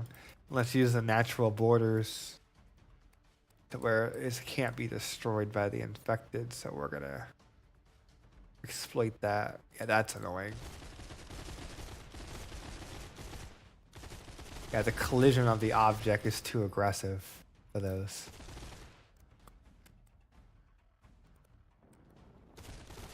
Okay. One of the other things that we have to do is that we also have to bug fix and kind of clean up the horde mode a little bit more to make the difficulty ramp up more. It kind of like hits a plateau after about 20 to 30 minutes. They do start spawning from new locations, but we need to increase the amount of units double the amount of units that can come in at later waves. Do a little more optimization, and then get to the point where they're spawning in more spitters and blow up guys and using more tactics that's a little more sophisticated than they are in the early game. So that's something else that we're looking to do on part of that phase 1 roadmap I showed you on the Trello earlier, where it's like one of the extended goals. As we're just doing more of the major line items, I'll be sneaking it in, or Derek will be sneaking it in between some of the more like major tasks that you guys saw. So you can see here's a good little concentration of, let's see, these are all assaults. Then we have a couple engineers and engineers to get his lazy ass to work. And then you have the 2 operators here, here and here, which are controlled by players. Another RTS player is controlling these guys and just providing security. And then I'm just doing building.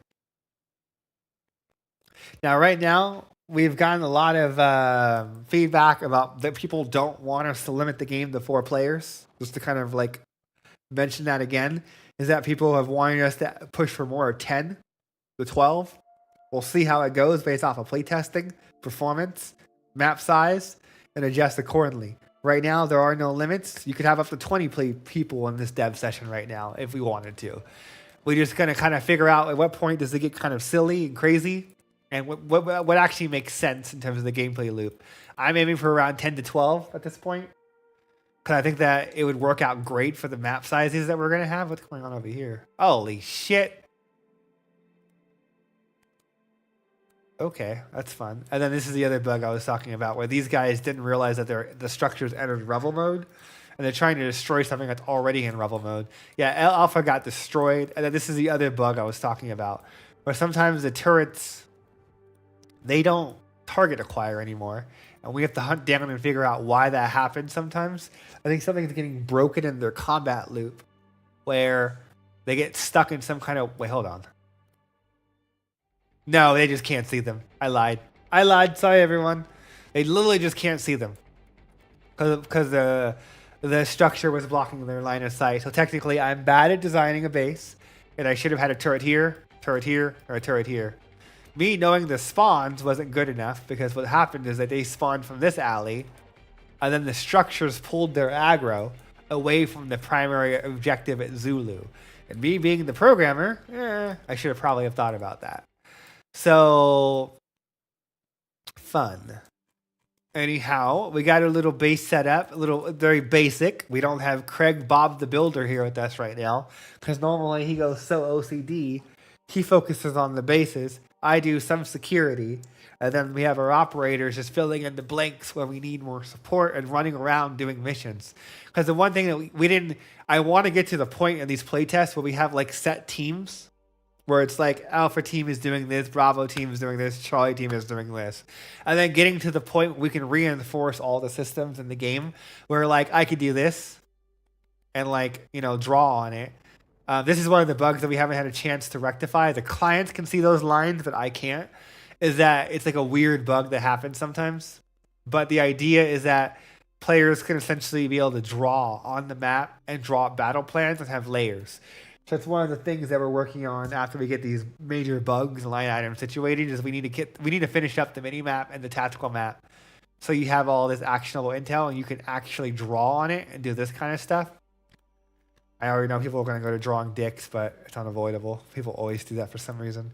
And then we did improve the filters. So if you don't want to see other players, you can turn that off. You don't want to see the socks, you can turn that off. You don't want to see structures, you only want to see units. You don't want to see any units. You only want to see warnings.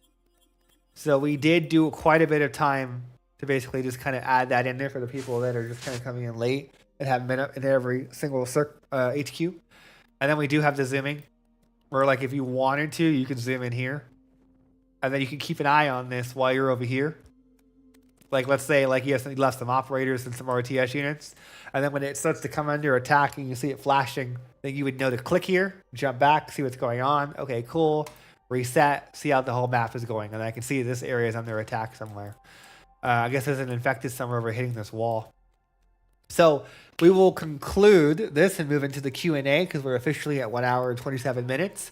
I want to hear what kind of questions you guys have. I want to hear your criticism, your feedback, and X, Y, and Z. Thanks for everyone that joined that I was able to DM in the Patreon channel. They kind of get it early. I'll probably be bugging some of the playtesters and people that do want to kind of help out. And we'll script something behind the scenes so every team or players that are coming into a stream know what they're doing, and we can rotate those people out. So that way we can kind of like be able to show like actual gameplay, and it's not just speculative bullshit. We're actually lining it up with something cohesively that you can play. It's not a bunch of pictures or videos or whatever. Okay, so that sums up this part. We're going to go ahead and shut it down. I'll exit back to the main menu so I don't go back to my wallpaper. And let's go ahead and go to the Q&A section. We've all seen your wallpaper. Waifus for days. It rotates out with a new waifu every week. Actually, I haven't changed the Nier Automata one in a couple weeks. I'll change that one tomorrow, probably from Wallpaper Engine. Anyway, so we're officially in the Q&A section. Duravar, do you have any questions that you've been saving, or do you want me to pick one from YouTube? Honestly, I don't have any questions, but I do have something to sort of say. I haven't played the Sure. phase that you're on. I played the older one. To see just how much progress has come in what is literally just probably even half a week, right? Yeah. Is quite impressive. Oh, so you don't hate it? I was like sweating bullets when you were like, oh my god, my alt isn't working, and the tilde, and I was like, oh fuck. He's gonna hate it. So, like, I don't hate it, no. It is genuinely impressive. Like, genuinely impressive. The fact that the recoil has been basically day and night. Thank Michael for that one. It is so much better than when it was horrible when I played before with you guys. You know, the frame rate was, you know, terrible back in that first test. Like I was probably getting around about 23 frames. In this, I was probably hitting about 40 to 50. Now that's just we still got to double that. But it is still a case of you have managed to not only improve the frame rate on a different map, on a more cluttered map, right? But the recoil is better, frame rate's better, the gameplay feels more fluid. It is just. So besides the bugs, though, what's your read on the whole thing? Like in terms of like, so you like it? Well, I guess what are your takeaways in terms of like, what do you want? Like, were there any like things that you would change? Like, what's your takeaways? I don't know. I don't think I would change anything. I think it's heading in a really, really good direction as far as I'm concerned. See, going from the outside in, from what I can tell, from what I can see, and what I am seeing, it is headed in such a positive direction. You know, I've seen many games where they've sort of taken a step back when they do these whole rebuild things. They've stepped back. They've gone all skewed and terrible. Like you and I both know a game that has we talked about it. And hasn't said anything. Yeah, and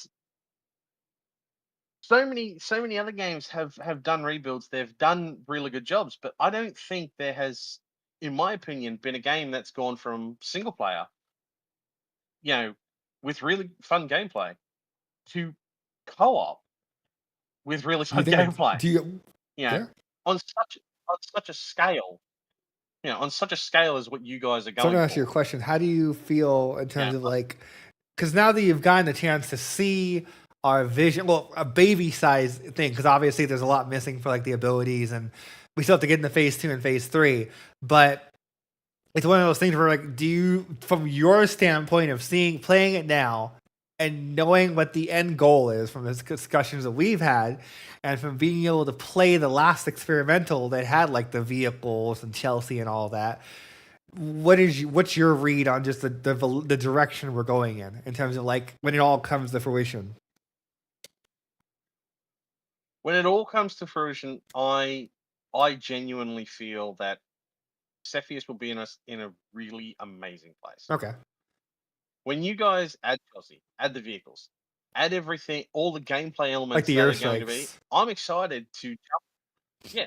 Like I'm excited to be running around Treasure Island or running around San Fran, right? Raider. Well, I've seen a jet airstrike coming. Yeah. Like, could you imagine? Like, just It's still simple, but it's like look it takes sort on a of- life of its own, and that's like what I've been hitting upon for years. I know I got a lot of flack over the last like 3 or 4 years where I was like, fuck operators, take them out, delete them right now. And it was like one of those things where I was like, just trust me, bro. Let me figure this out. Let me cook. Like, let me figure it. Like, you know what I mean? Like, you and I have had those discussions. You know what I mean? Where it was just like for the operators, they were very diversive in terms of like, you hate them or you love them. Typically, everyone hated them when I first did it. And it was like, for me, it was the perfect synergy of like RTS and TPS, third person shooter, Division, that kind of shit, where it's like it's the favorite kind of games I love to play, and then finding that cohesion and that mesh where it's like I got a message on YouTube earlier today where someone was like, yeah, like I'm gonna buy the game for myself because I'm gonna be the RTS. All my friends fucking hate RTS games. They're not gonna buy it, but since you've been showing us the operator and showing us how the cohesion works, now they have your game on their wish list. And now they're going to buy the game when you finish. And you like, they were telling me around phase 2 to phase 3, right when we get around to the point of doing the helicopters and the vehicles, and we kind of like have a couple more Horde maps in there, is when they were like, yeah, we're going to just all buy the fucking game and just all night it. And I was like, that's the best thing that a developer can hear at the end of the day. Like, fine, that's cool. Like, you don't have to buy it right now, but just to kind of like see that, like the excitement, you know, in terms of like, it's a comment, so I can't hear their voices. But it's one of those things where it's like it's a lot of excitement and energy there when it comes to like the you know, like the triage or the triangle of gameplay when you have like the relationships of like when we were playing just now, where it was like, you know, you two were on the ground playing as operator. What you guys did was not possible with RTS units. We would have had to have had at least another 6 to 8 guys to probably pull off that amount of operational security.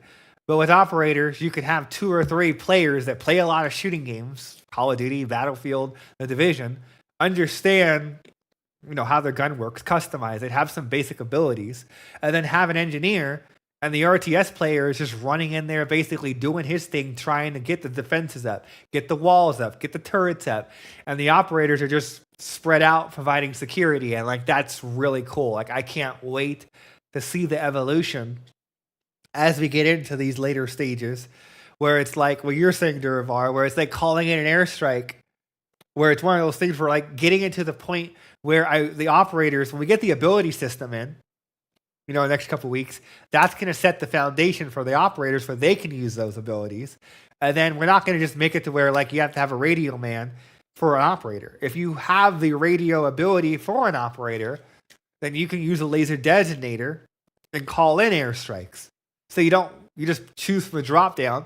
You choose the airstrike, you make the purchase, you mark it, and then you run the hell away if it's over your zone or whatever. But that's the level of sophistication that we're aiming for as we do this rebuild. For like what you're saying, where it's not just building what we had before, but building on that idea, that framework. Because over the course of 5 years, painstakingly crying in the corner, we've learned what works and what doesn't, what people want. And basically from all those things, we've, you know, come out of it, like what you're saying about like, hey, like these are the expectations people have, just baseline that we need to improve upon, build upon.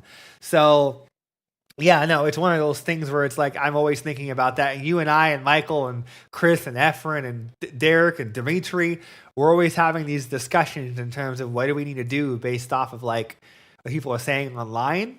And also at the same time, like what are our development goals in terms of doing it what we had previously, but improving upon it and not just doing it the same and calling it a day. You know, But anyhow, let me pull some questions because I know we've been going off on a rant and people are going to murder us. So let me scroll up on YouTube and grab a question.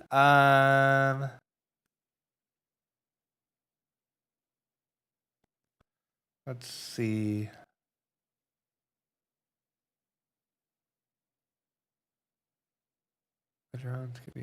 Yeah, but that's not really a question. Sup? Hey, Rup. I am passing out. I will hang for about 10 more minutes, but I am You're good. You just got off your exhausted. day job. I get it. I kind of shanghaied you because I needed someone else to kind of help me show the operator. So I'm gonna have to try and find some like people out of the Discord to fill in when you're like dying and you get off of work. Let me see if I can find a question. Oh, here's one. My question about rotation seems oh no. Let's see. Oh, would spotlights or lamps stop using power during the day? They don't stop using power during the day because then that would be a weird shift on and off, and people wouldn't be prepared for it. That'd be I don't think that would work out in terms of like people wouldn't understand at nighttime that like the power suddenly is like all your shit just turns off, so it's constant throughout the day and night for power. Let's see. There's someone that wants voice permissions, I think. Maxim, there you are. Maxim, I'm going to invite you to talk, and then at that point, we'll grab Phoenix to talk. You have the floor, Maxim. Once he accepts the invite to talk. I guess while we're waiting for him, I'll pull Phoenix up. Oh, there you are. Okay, This is Maxim. We'll do Maxim first and then Phoenix. So, Maxim, what's your question? So I just wanted to make a comment. I was typing on YouTube, but I've been watching for a few weeks as a playtester, and I've been hosting games for other random players while Dark was there, and he has been fixing the bugs live while we would just play and then reset the server and then play. And I cannot praise him enough for his talent. He is so fast, and he understands everything that we've been requesting. We are live with him almost, 3 times a week, and many of our suggestions are taken to heart. He's listening to the things that we would like to see put in the game. So just having said that, I didn't have an actual question, but I was the guy who was the engineer helping you in the live podcast, and I also had the assault team. So, yeah, so if we could, I suppose my only question would be, how fast can we get name tags over whichever group that we're helping you with? If I grab a group of assaults, it would be even better just to have your Steam IDs, because you figure, like, you bring up a good point where it's like it is so hard to know, like, who's helping you, who's that operator. Like, at least if I just had like your Steam ID there, it's something. Because the problem is that I haven't wanted to dedicate the resources of a couple of hours through a day to do that because we have so many bugs and so many mechanics to do on phase 1. So it hasn't been like mission critical until the end of phase 1, where it's like, but now it's getting to a point that now we can play for hours. Now that the crashes are subsiding, and it's just minor little inconveniences for bugs here and there and desyncs that we're going to fix over the course of the next couple of days to weeks, that I might have to just bite the bullet and just do it now, because like you're saying, it's getting to a point where I don't know if that's Michael or that's Durvar, and I can't put it off that much longer. Like, I've been putting it off to try and get as many bug fixes. I mean, you guys saw the Trello list, to try and get as much done as possible. Hey, so last night, I think it was last night, all of us that played with Dark, we literally played for like an hour without any crashes. That is major progress, and it was awesome. I mean, we just kicked the zombies' butt because we had time to build whatever we wanted. The game was running super smooth. So that's all for now. Okay. That's all my comments. All right, let me pop you down. Phoenix, did you have a question? Hey, I wanted to say y'all doing an amazing job here. I'm liking the game overall, honestly. I actually have a few questions, or I'll just ask two. One of them was, when I know you talked about doing the research tree in the next stage, but like, say if you research something that does 5% damage, is there a possible way for you to upgrade that to do more, to like 10% yes, or so we 8%? have a tree where some of them are going to be like tiers, where the idea is that you start with like a 5%, and then tier 2 you go to 10%, and then tier 3 it's 15%, and it'd be, some of them are weapons, some of them are like more ammo capacity, some of them are like infection resistance. I don't think there's that many that are like baseline damages off the top of my head. It's the list, if you want to go look, is on the end of the year post for 2024. It has an actual flow chart where it shows everything that's planned for the doctrines tree. And the only thing that's missing are the airborne units, which some of them are in experimental, but some of them we're not talking about just yet, and to the point where we get to them in phase 2. But yeah, what was your other question? My second one was I was watching the live stream. I was wondering, like, would there be limits on what you can build in the zone? What do you mean by that? So, like, for somebody to kind of build like a fortress, like maybe have like a bunch of gates, maybe layers upon layers of walls around the No. zone. That comes down Like to a failure of design on our side. If you build that many walls and they can't break through it, that means that we need to fix something systemically on our side. Now, guard towers, turrets, those will always be limited. You go back RTS games from 10 to 15 years, 20 years. I was playing Age of Empires 2 the other day, and they had a limit on their guard towers. And that just reinforced me of like, it gets to a point where they can't break your defense anymore once you get to critical mass. So like RTS games from like 20, 30 years felt the need to put limitations in. So those will always be limits. And those limits will be based off of the map size. But when it comes to like walls and barracks and all that stuff, there will never be limits for those. And if you're able to build a base that breaks their pathfinding, that inhibits their ability to kill you, then we need to fix that from our standpoint. And it's not something you're doing wrong, something that we're doing wrong in terms of basically their level of sophistication of intelligence. What other questions did you have? That's good to hear. My last one is, it's probably, I'm not sure if this is probably gonna be something for down the road, but would there kind of be like some type of PvP, something like Halo, where you gotta go up against the environment and also other players and kind of like build out your base and versus other people? As it stands right now, co-op is kind of like our first foray into having like the whole PvE shared experience world. It will let us know and inform what we can do going ahead.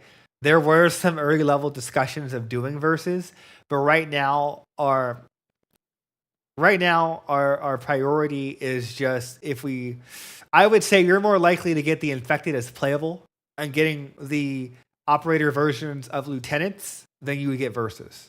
Like you figure, if I were to give you like a priority sheet for me, it would be finishing the co-op, which is 1.3, then it's the campaign, then it's Pierce and Natalie, and then at that point it would be modding and or playing as the infected. So like right now, that's everything I see out for the next year or so in terms of development is like that onset. Versus is more of like auxiliary item that we're not really sure about based off of like it's not a priority. Our thing right now is that if we make the infected playable, I think that it would end up being when we add an AI to the circ and now you're working as a team as the infected to kill the circ. That could change, based off of technology and other things, but I don't have an answer for you just yet. Did you have another question or can I grab someone else? I have one more. As far as the communication go, as far as like playing what was it? Well, playing the mod that y'all was just doing, or will you be able to talk to everybody, or will it be like groups, like 4 groups where people? Oh hell no! I'm not doing that. No. So I hate games that do that, where they force you like in Battlefield to have like a preset team allocation. So I can't stand that shit. And that when you have like too many friends, you're basically penalized. And especially with the nature of this game, it needs to be dynamic. So in my mind, I see it as that's a system that really fires on all cylinders when you're playing as the operators. And it's something that we need to push for as like, I talked about this with the playtesters a couple days ago, actually. We were talking about this in the general comms where what I want to do is have it to where it's kind of like, this is going to be a weird comparison. Bear with me. It's going to be the concept of Battlefield, but you can make Alpha, Bravo, Charlie, Delta all the way down to Zango, but they can be any size you want. So you can have Alpha have 20 guys in it. Don't take that at face value because the max player limit's going to be probably like 10 to 16, give or take. But you could have Alpha with 2 guys. You could have Bravo with 6. You could have Charlie with 1. And the idea is that what team you're in. So something like Arma. Yeah. But Arma has those prefix squads where, like, I think the max you can get in that game is 8 or 6 or 8. And I think you can make a sub-layer system where you can have squad. Durvar can correct me here, but as far as I know, Arma 3 had like a subsystem where you could make like squads across the role that you set. I don't remember exactly how it works. I used to play a shit ton of Arrowhead back in the day, so it's like. But anyway, that doesn't matter at this point. But what I want to do is have it to where you start out with like squads of like Alpha, and then you hit create new. And then it would make Bravo, and then anyone can join Bravo, and you can lock Bravo or whatever. Maybe we do a password system. I don't know. But the idea is that when you're in the world and you're looking at people, then you see their name. But if they're not in your squad, they don't exist. You don't see them in the world unless you physically see them and like you have line of sight to them. Because in that way, you'll know you can see through walls of like Alpha Team, which you're in the squad with, is all behind that wall. You know? And then Bravo Team, which is all in a squad, can all see the people inside Bravo Team. But when Alpha and Bravo converge in the center, if they look at each other by aiming, then they would see Alpha Team username. So then that way, you'd be like, oh, okay, Alpha Team's in position because I can see that guy's arm, and it shows his name tag kind of deal. But then people can hop swap between the squads anytime and be able to, and like, you know, if like Alpha and Bravo decide to do a team effort together, they could then that time merge their teams, do their joint effort of like attacking a location. And then when they're done with that, split up into their roles again of like, oh, you know what? The RTS players need help at this fob. So Alpha is going to go and head to that fob. Bravo is going to go over here. And they're going to guard this until the RTS players come with the little bird and start dropping in engineers to reinforce the location. And that's the gameplay loop that I have envisioned when it comes to like what everything is building towards. Okay, so I'm gonna, thank you. So let me grab another question. We got a lot of questions, so bear with me. I'm gonna check YouTube real fast, but I feel like I've been neglecting them.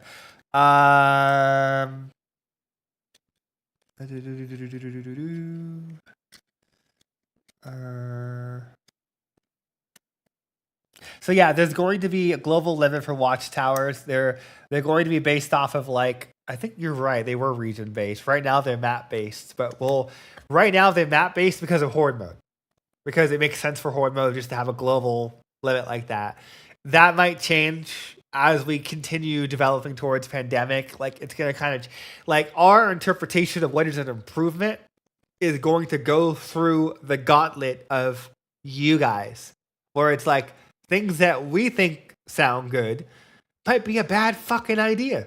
And it comes down to basically just the refinements through feedback and community engagement, where it's like, you know, we had this idea for the operator, it resonated with people, so we went down that vector.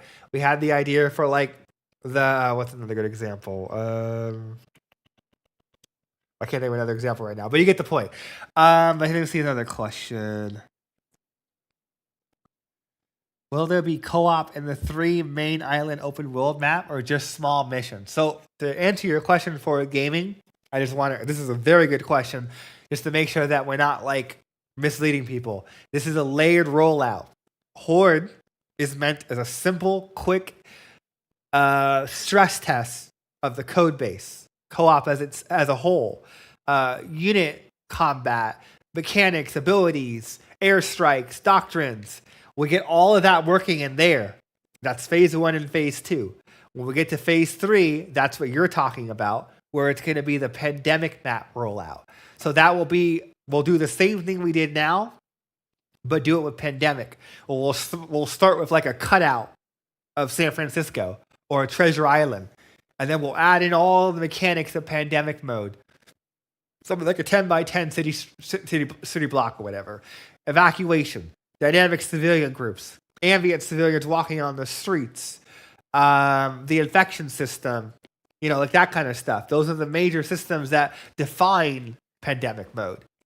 And the biggest thing for me is scaling up in a more manageable, reasonable way, and then focusing on the core and not rushing all the way to the end. Because that was a major point of criticism that I see in reviews, on Steam forums, on Discord, is that it's buggy at times. We tend to push too much on features and mechanics, and we don't spend enough time hyperfixating and polishing the mechanics and the systems and refining what's already there. Which is why I've adopted this 3-phase rollout system of like addressing that. I don't want to move into phase 2 until everything in phase 1 is bugless. It's as performant as humanly possible. All the mechanics, all the systems are in that are planned, and it's. I can give it to you guys. You guys can play it, and you can tell me you can't find any issues with it. So then at that point, I can move on to phase 2 confidently, and then do the same rinse and repeat, and then do phase 3, same rinse and repeat. And that way it builds upon the criticism that and the feedback that we've received over years. It gives you guys the game you deserve in terms of what, you know what I mean? Like, get it the fuck over with. We just need to get it done at this point. So the question, I think someone raised their hand. Yeah, Steve raised his hand, so I'm going to give you the floor. Hello. Hello. What's your question? Hello. Yeah, I was just wondering. I asked it in the chat, but I guess it's not necessary. I was just wondering, is it possible that you guys could add sandbox options, and one of those options being, because personally I've always enjoyed Company of Heroes, kind of like that tug of war, where the games could go on for almost 2 hours at times because the enemy AI is just like really hammering you down, and so it's a real back and forth until you finally get your break.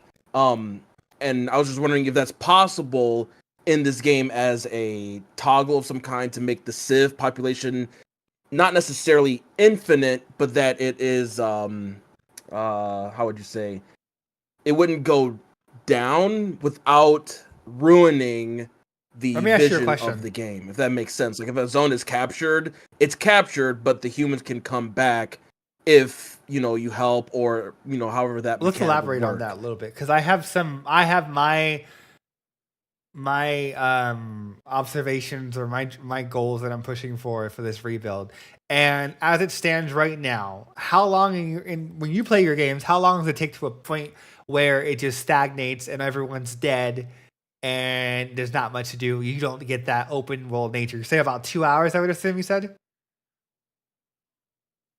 For you, for Cepheus right now, how long does it take for you to get to the point where it gets to that for you?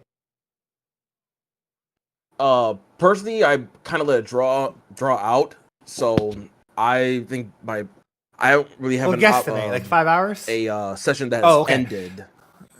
I would say even beyond 5 hours, just because I really try to drag it on, just because I know that there's an eventual end, so I kind of try to keep it. So this is my fix to the problem, and that what you're talking about is basically what we've talked about in Closed Doors, and we've talked about it in some past podcasts, but I'll hit upon it now, is that my solution to that is simply just the new map.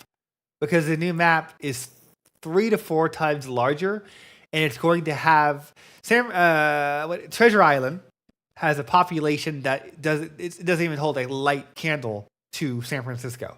So we're talking like 1 million, give or take. When San Francisco and Angel Island and the fictional island to the left is not even close to that.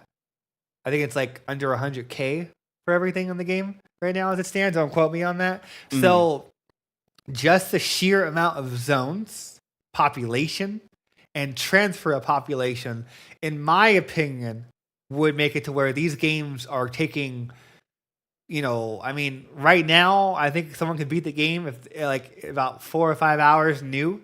And then once you understand the mechanics and the systems, you can beat it probably in about 30 to 40 minutes if you rush it. And my goal is to get it to the point where that whole rushing aspect of it is no longer possible. And that you're talking about a Total War kind of campaign where it's a long-term engagement of even the best players are right. Their speed run is 5 to 10 hours. And nothing can go wrong. Everything, the stars must align.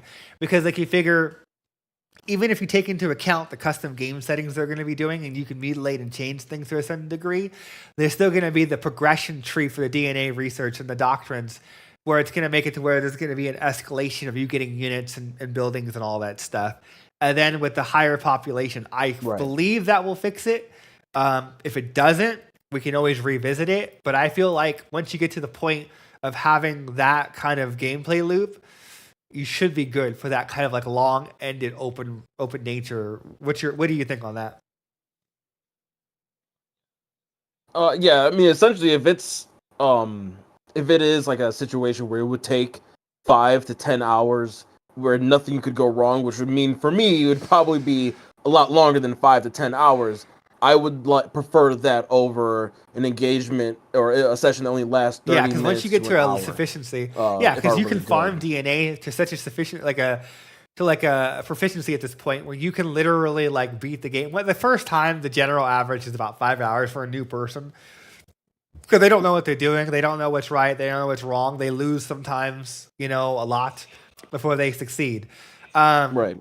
But I will stay fluid on that, where it's one of those things where I have to just kind of see where things land in terms of like, I envision in my mind, like minimum time to beat the game when everything's said and done, leaving co-op, is like 10 hours. Like if you're like a normal player playing the game, if you're like the best in the world, like you're like a, speed run god, then maybe 4 or 5 hours. But I'm envisioning my goal is 8 to 10 hours for like a campaign pandemic run. And I'm going to try and make it longer, not by bullshit time mechanics, but actual engagement and fun and replayability where things are going to occur that you didn't plan for. And that's going to change. You're going to have to be adaptable to the plan, where it's like, oh, this happened, these civilians attacked me, Chelsea with this location, she broke contagion here. And it's a chess game where you're constantly in real life, you're course correcting her moves. So that way everything is not as predictable. So that's my goal there. Okay, so let's grab the next question. Let's see on YouTube. Oh, actually, is there a Discord question on? Let's see.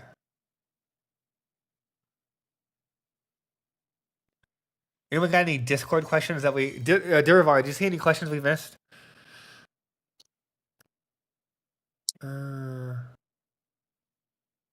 Quivly asked the question. Flares. Would there be any illumination outside of abilities, be it glow sticks, airstrikes, night vision? Yes. So that's some... Oh, you're good. That is something that we're looking into, basically of having... I mean, they're basically going to be abilities or call-ins at this point. We're looking at adding the night vision back in. That is on our list as of right now to get into phase 1. And then the glow sticks are essentially going to be an ability where you throw them and then they do it. Like those are things that we're looking at to kind of amplify the horror aspects of the game. Right now, the flares kind of do that for the civilian evacuation variant 1, but we're going back and forth on that and trying to figure out when the best maneuver on that one. Question 2. Will infected be giving some ability to extinguish or turn off certain lights to give them more horror? They just destroy said object because it'll have a health bar. Or they take out your generators and that involuntarily plunges your entire base in the darkness and all your turrets offline. Buffalo asked the question. While playing solo, I noticed you guys would die because I noticed my guys would die because I didn't pay attention to the ammo count. Guys on patrol or guarding the line. Unless you click on them, you're oblivious to ammo depletion. Any thoughts on adding the ammo, yellow, red bullet icons to warn the RTS players ammo is low without clicking on them? I agree with Duravar. So, yes, that is on that Trello list that I showed you guys earlier in today's stream. That is on the UI category. Like that's a line item where we're going to be going through and we'll try and get it all in this week for the next playtest or the second playtest for Tuesday and Thursday. But it just kind of depends. But we're going to be hauling ass to fix the bugs and do that in there because we need to get the UI like it is a legacy for all the things you're accustomed to. Dumb Brick asked the question on Discord. Will we ever see DLSS or AMD FSR upscaling in Cepheus Protocol to boost performance on lower-end graphics cards? For the time being, no. We added in AMD FSR, and the problem is that we change engine versions like way too often, to the point where we have to wait a minimum of 3 to 6 months for NVIDIA or AMD to update the underlying technology every engine change. And some of those engine changes are needed for gameplay mechanics. 5.5 added in better vehicle client-side prediction, which we're going to need for phase stage 2. We'll do some testing to see if we can get around it, but that's an example of something that we need. And 5.6, I believe it is, they have some more improvements to motion matcher and Niagara physics, like destruction and all that. Niagara and just physics as a whole and chaos. So it's one of those things where, like, because we're constantly changing the engine and developing the game, it doesn't make sense for us to like settle down on a version just yet and then be locked into that and have to wait 3 to 6 months just for AMD or one of them to update the underlying tech to comply with the changes in the engine. So for the time being, there's a pin in that, and we're not going to come back to that because that would hurt us more than it helps us for our development. It takes away our ability to be fluid and use newer versions of the engine. I'm going to jump over to YouTube now. I appreciate you guys' your praise for us. We love seeing this. It's the reason why we do what we do. Like, you figure at the end of the day, we're here to make a game for you guys and make a game that we want to play as well, where it delivers on all the calibers of like what we want, like our dream game. This is a passion project for everyone on the team at this point, in terms of basically, like, we work day jobs and we still work on this game. So it's like, and you can feel the passion behind it. You can feel the passion behind it. I try. Okay. For me personally, right, a lot of different games feel passionless. Feel like they're just another, game thrown out there just for people to play. Cepheus kind of feels kinda. I cry. Now you're good. Kinda, because the reason I add that kinda is, the fuck ups. Not all games feel like they've got 100% of that passion. Okay. Because you've all got that. You've all got your different hobbies. You've all got your different likes and your different joys. Like, you like playing games just as much as making them. Yeah. So your other passion is playing games. So you can't devote your 100% passion into. Oh, I don't know. You've seen those days where you come in and you're like, "Let's play World of Warcraft. Well, let's play Path of Exile," and I'm like, "No, fuck you. I got a program for the next 8 hours." Yeah. But what I've seen, what I've played, what I've experienced, and playing the game, talking with you a lot, it does feel like you guys have a lot of passion towards this. And when you when you sit in there for those long hours, you can really tell, you can feel it, And that's just what, for me at least, is what makes Cepheus stand out among the crowd. I appreciate that. And people that aren't here, they appreciate it too, for the development team, because you figure it's always good to know that people appreciate the time and the effort we're putting in, and it's what they want to see from the game. I mean, obviously, we've had our fuck ups and our missteps, but I think that we've learned from them, and that we're at least open to criticism to fix them. You know what I mean? Where some developers just never learn, they never figure out what they're doing wrong, and they just keep doubling down. I feel like at the very least, I'm willing to meet you on the level and have a conversation. Does that make sense? Exactly. The amount of times I've seen people shit talking Cepheus in the reviews and the forums and whatnot, and you go in and say, "Add me on Steam, add me on Discord. Let's sit down and talk about this." Oh God! It is something that I don't see other developers do. I don't see other developers say to people, just say. Oh, like the ones that tell me never to make a game ever again. You'll be in a room with me sometimes, and I'm like, "What the fuck? Where does this come from?" Yeah. But it's like, I see a lot of developers who will basically say, Well, I know, but I'll still invite them to talk to You- them. I don't give a shit.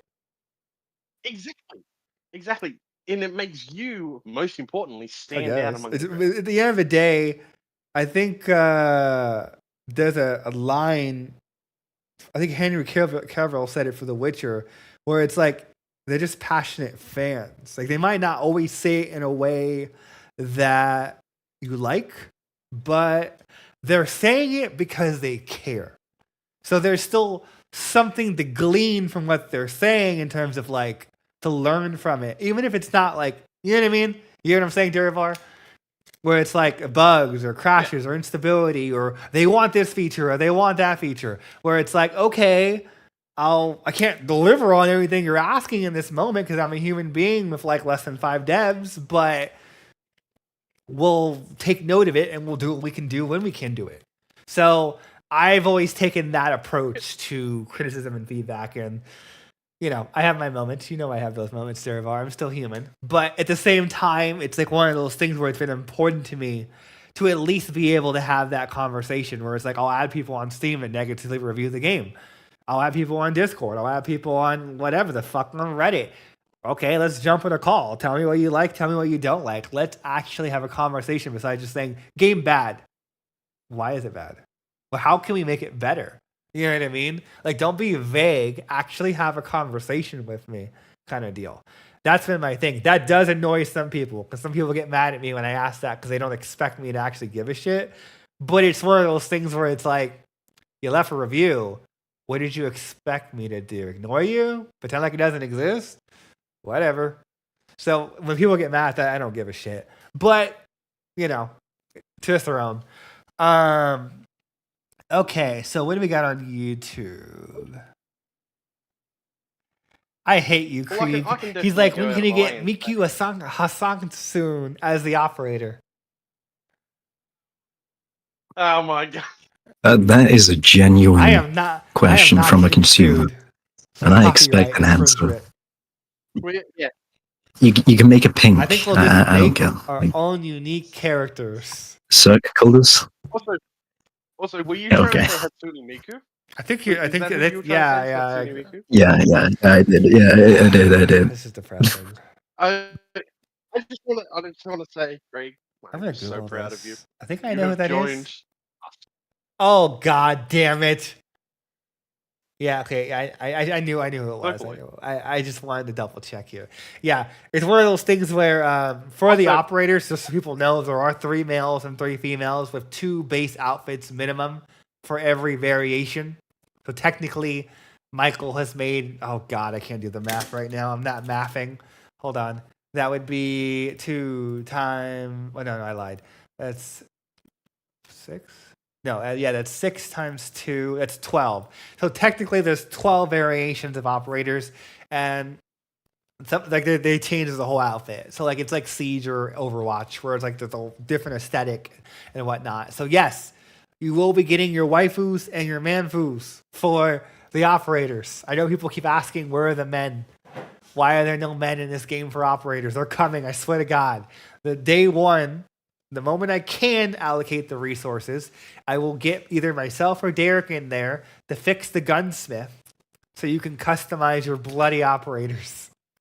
So I can stop getting the question on Discord and YouTube and Steam forums. I think someone commented about that today on the Steam forums. They're like, oh, no, YouTube, where it's like, can we get male operators? And I was like, holy fuck. I swear to God, they're coming. Just give me a little more time to make it to where you can choose them. Maybe I'll make it a fucking console command at this point. What are you gonna say? Everyone wants to have their Space Marine, you know. I guess. I mean, I love Space Marine too. We need to play that new map, by the way. I've got it installed, motherfucker. I'm waiting for you. My body I've got a is ready. question. We should play it after this. Yeah, why not? I've got a Yeah, question for you. So we've got the drone body now for the RTS player, and we have the operators as well. Another thing I was thinking of for RTS and players on ground, a little bit different for RTS and maybe operators, that we could basically use the same command line for an RC drone, however you may want to structure that, whether it would be something that Boston Dynamics might have made, or it's as simple as just an RC drone with a camera on it that can be used to scout areas and get out quickly. Basically a vehicle, but tiny. Do you think that could be a possibility in the future? You're like hitting me with these 1, 2. It's simply for range of... Don't you? Yeah, I do. Yeah. Let me stare at the wall for 5 seconds. And can we have a skin of that is definitely not from Toy Story? Yeah, now you just now The dynamite on it. I'll see you in here. Let me think about that. Because one of the biggest things for me is I'm very conscious of going overboard and adding too much. Right now, I want to just. I know this sounds horrible. Bear with me, everyone. Don't clip this. But I'm trying to basically get the bare minimum of what's required to get to the point where 1.3 is done and not overindulge. Where it's like, this is a long-term engagement. Like, yes, we'll make improvements. Yes, we'll make changes. Yes, we'll add quality of life changes where it makes sense.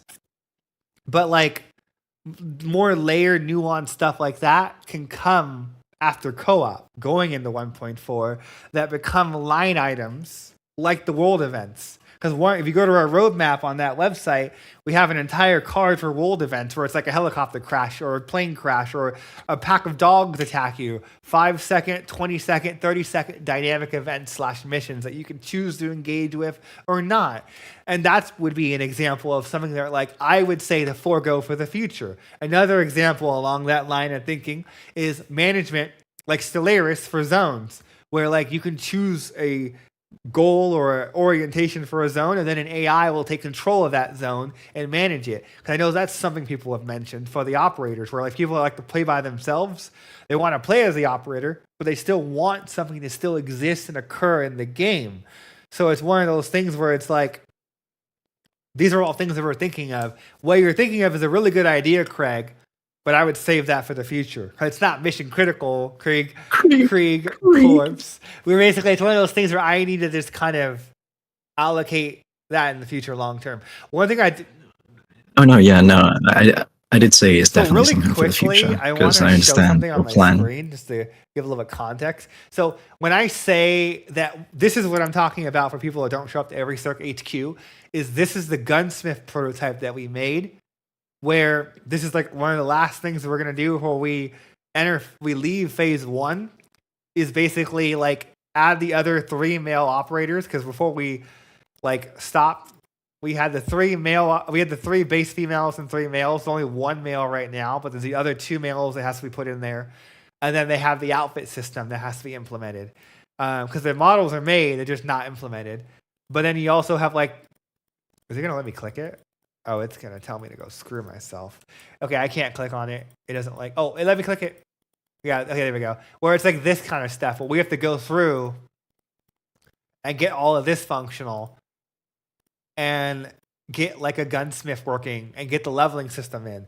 So there's so much level of detail for the operators, for RTS, for TPS, where they become a system on its own.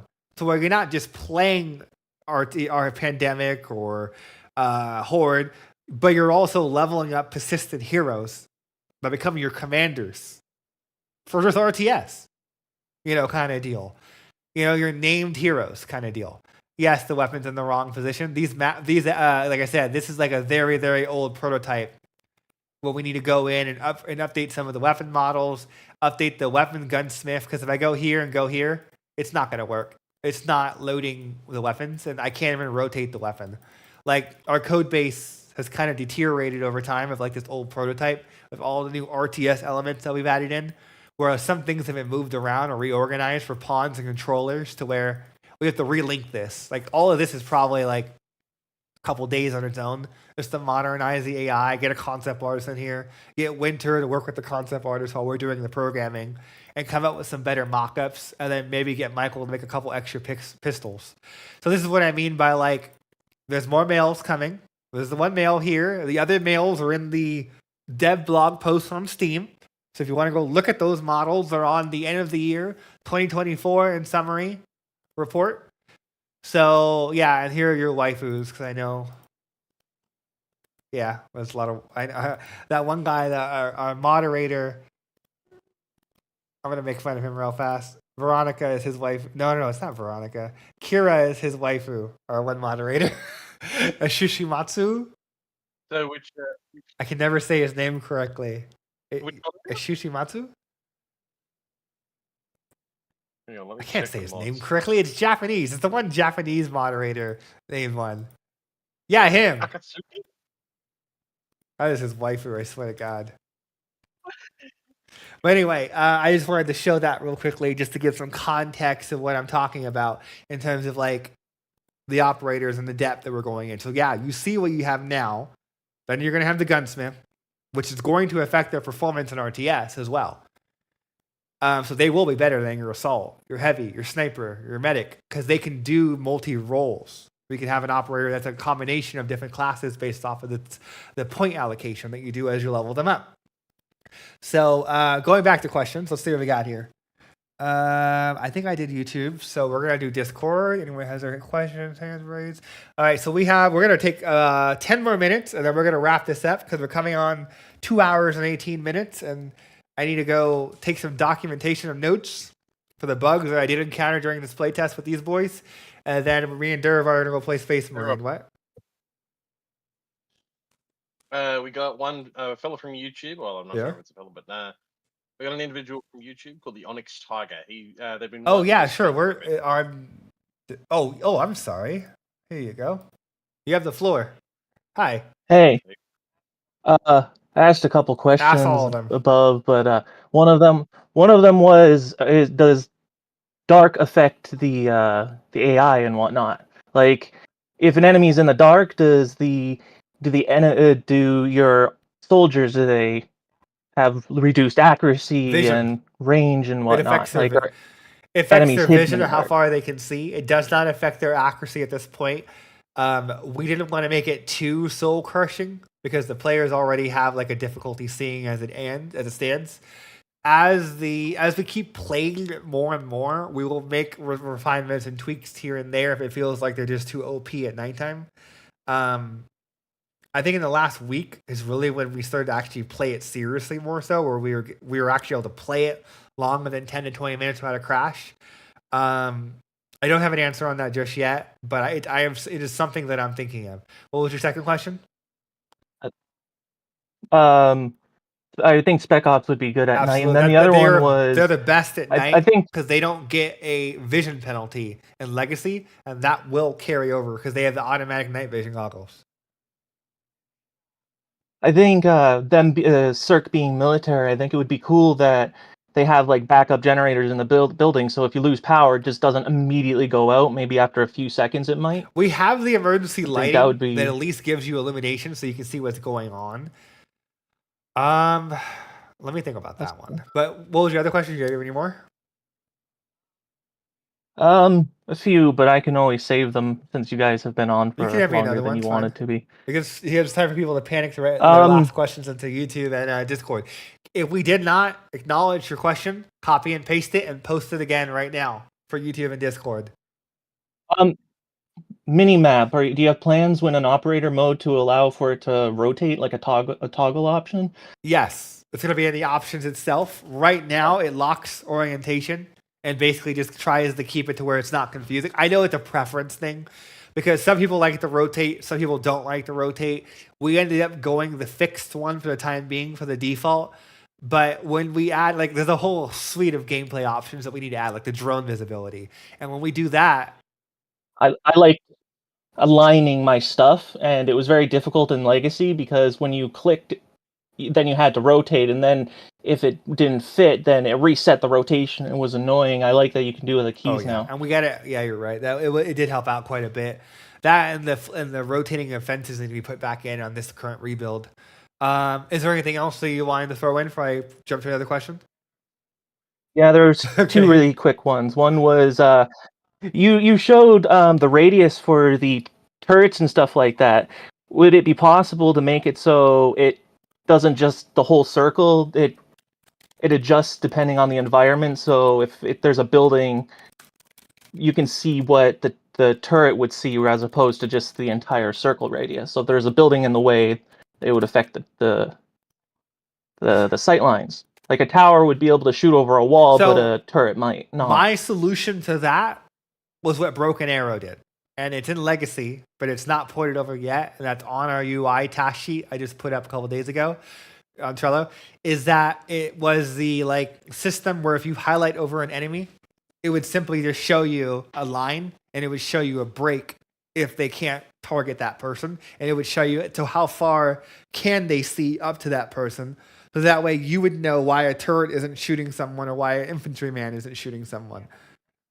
Yeah, it'd be nice to see that when you're about to build something. It's like, why is my turret not working? Then you get attacked, and then it's too late. You have to get rid of it and build another one. That level of sophistication, that's not currently planned, but I will write that down and note. I was talking more so of if you select a turret that's already built and then you highlight over an enemy, it will tell you, oh, I can't shoot this person because this object is in my way. I have to figure out how I would do what you're talking about, because you figure there's a lot more nuance to that suggestion. I don't think there's a single pretense of a game that's done that before. So it's not even a reference point. I have to think. I have to brainstorm that. There's a demo I could tag you in. Tell me the demo you're talking about in my DMs, or tag me. Yeah. And then the last thing was, you were mentioning the drones and stuff like that near the beginning. You can make them more transparent the closer they get, or they have a height limit. They can't go down so low to the ground, so it doesn't interfere with the operators. The best thing is the visibility thing changes, or a custom render depth, because I don't want to make them to where you limit them proactively like that. Because the whole idea was them to be you can go wherever you want, and not because I personally hate RTS games that apply severe camera restrictions, so you can't record pictures, you can't record videos, you can't take pictures, you can't actually have fun and enjoy the moment. So I don't want to do that. I want to just fix it to where you could turn them off altogether, like in cinematic mode, and you have some kind of transparency or layering system that essentially just makes them opaque or transparent or something, so that way they don't block your way of playing the game. Here, let me jump into some more questions because we're running out of time. No worries. Thank you. All right, so we're gonna rapid fire, boys and girls. Let's see, YouTube. So Ford Gaming asked the question, can only engineers use the RPG or Javelin and not all units? Right now, the engineers are basically your builders / demolitions experts. We're planning on keeping it that way for the foreseeable future, just to kind of build down that vector, because they have the small, and then that translates into the the Javelin later on. Let's see, what's that? My video cam on YouTube asked, if too many units have the same weapon, people would make an army from a single unit type, make different weapons to be different units as a game design choice, but totally not off the board for customization. I'm not sure if that's a question. Yeah, that's not a question. Okay, I'll go to Discord. Let me just scroll down. Okay, so Dumb Brick asked the question on log, broad ETA in a log system, use a fund creation and deletion of structures and units and defs. So that has been moved up the priority stack. If it doesn't get in this week, it will get in next week. Because you figure everyone goddamn needs that yesterday. Because you figure I cannot tell you how many times we were playing it and we would wonder, where is all the money going? Somebody in the room was I think it was like 6 or 8 people, and we were all playing in the session. And I think someone yelled out yeah, who's spending all the money so we know who to yell at? Because it was basically, you. That was me. Yeah, because Craig's trying to be the base builder, and someone keeps using all the money on units, barracks units or whatever. And structures that we didn't even need in that moment, because at that point we had lost 3 times in a row on Horde mode, because nobody was strategizing. Everybody was doing their own thing, and then it became a mess of that guy goes in this corner and that guy goes in that corner. And by the 3rd or 4th time of losing, we actually had like a strategy or some coordination there, and then we won. Well, we won the confines of Horde because they were no longer able to breach us.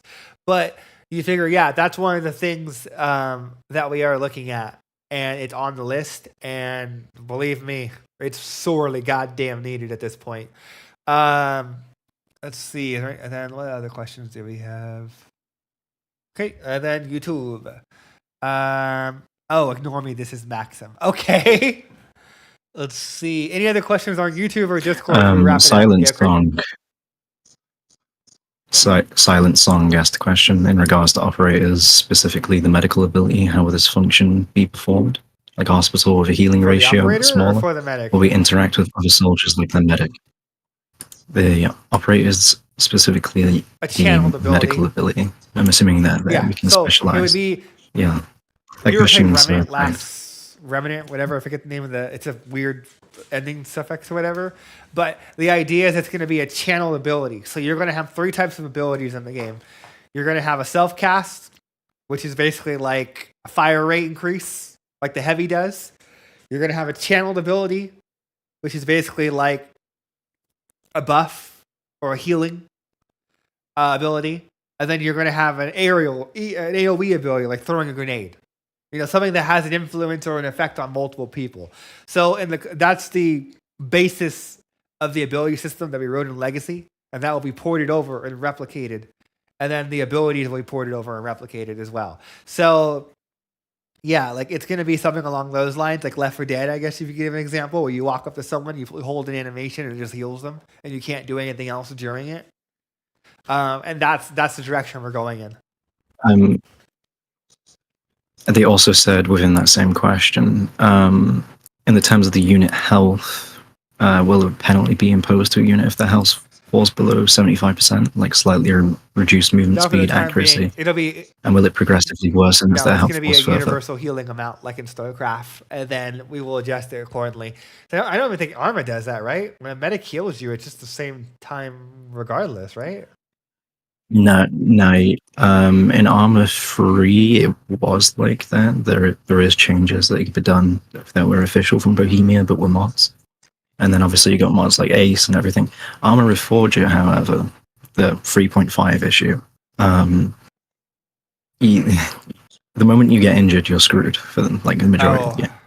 Because you're going to have impaired movement, you're going to have terrible recoil adjustment. They have managing like an injury system. Yeah, a full-on injury system. Let me see. Reforger actually. Yeah. Reforger actually fixed their injury system. When they released the mortars, their injury system's been fixed up. So now you've got like splints, you've got bandages, you've got morphine, you've got IV, you've got all sorts of different things, and everything has a representation of something. Say you've broken your leg and the medic applies a splint, it fixes your run. It does. Say you've got poor accuracy, but they, because you got blood loss, they pop on an IV. I just don't think that would translate well to an RTS game. I think that would be too micro. Wouldn't you say at that point? That's like Meta War level. That's like Meta War level of inventory management, where it's like it's a little too much. Not really in terms of players. The player medic who is healing another player should be able to do that. Yeah. Because it adds it honestly, truly, it does add that just that touch. So you guys are advocating for having some kind of locational damage for operators. So if you get hit in the arm, there's a chance it could cripple you with like a penalty, like in Fallout per se, where until it gets healed in a proper way, you take an accuracy penalty where your recoil is a little bit higher or something. That's what you're advocating for?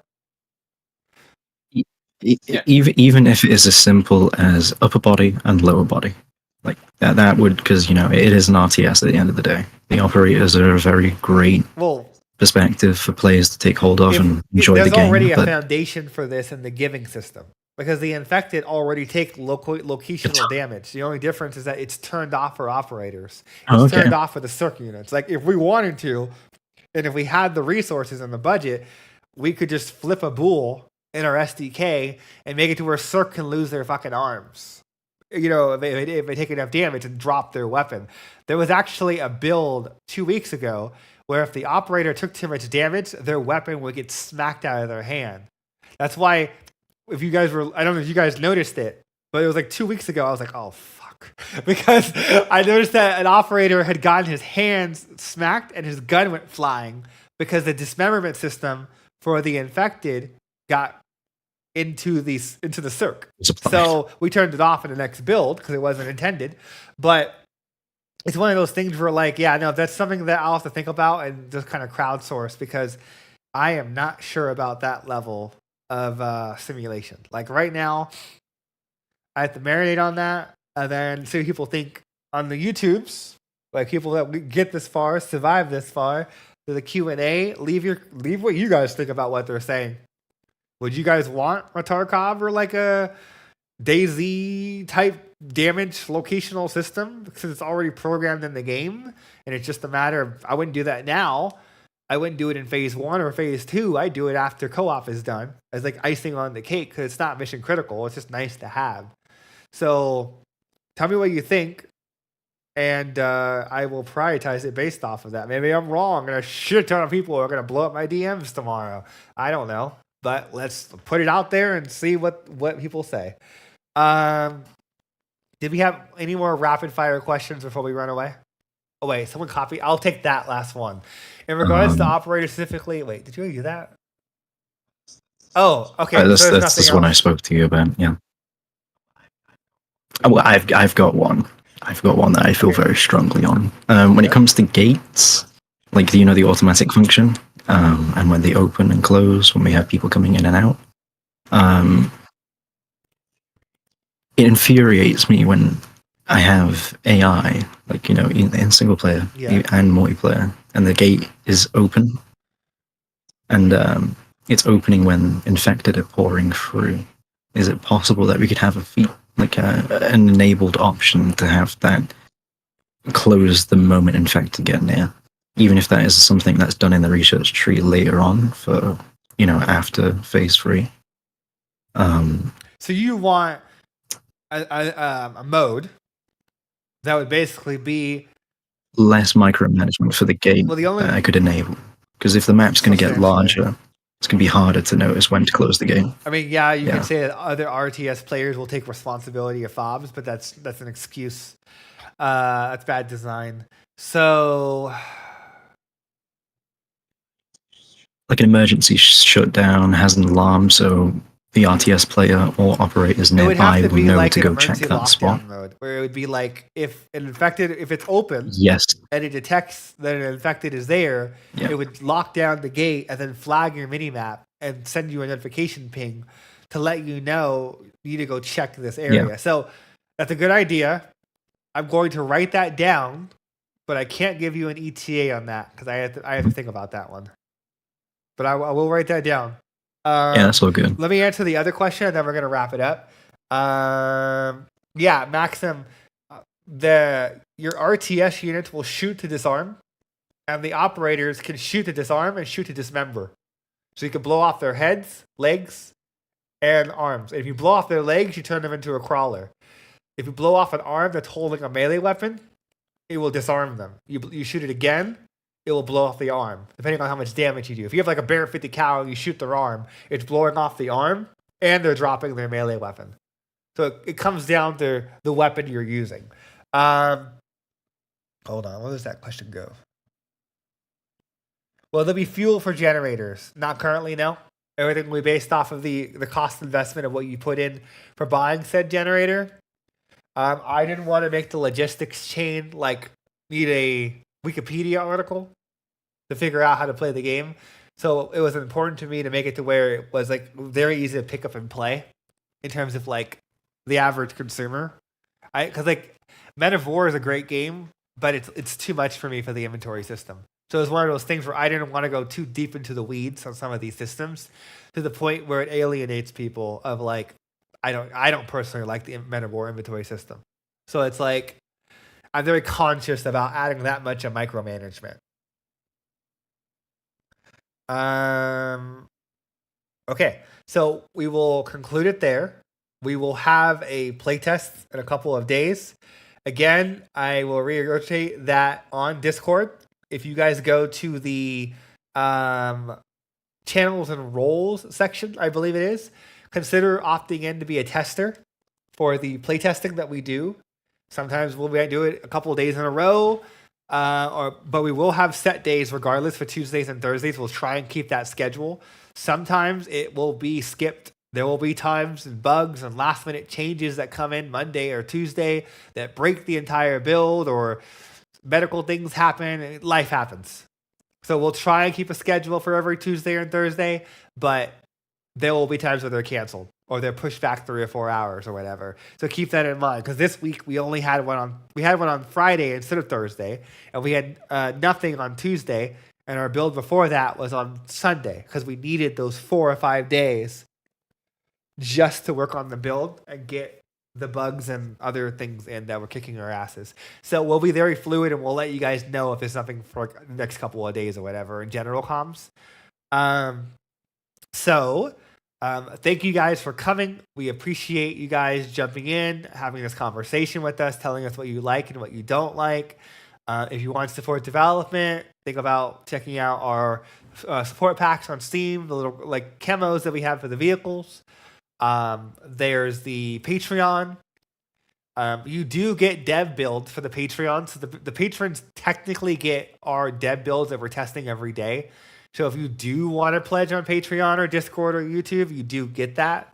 So just be aware of that. Other than that, though, there's also the book. If you want to buy that on Amazon or on Steam, I know people love the lore of the book, and that's well reviewed. So check that out if you're a nerd for like lore.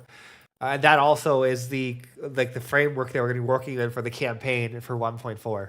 So you guys have a great night. I'm going to run away, go play Space Marine, and write down some bugs. And we will see you guys later in the week if you come for the next playtest. Otherwise, I'll see you guys next Saturday.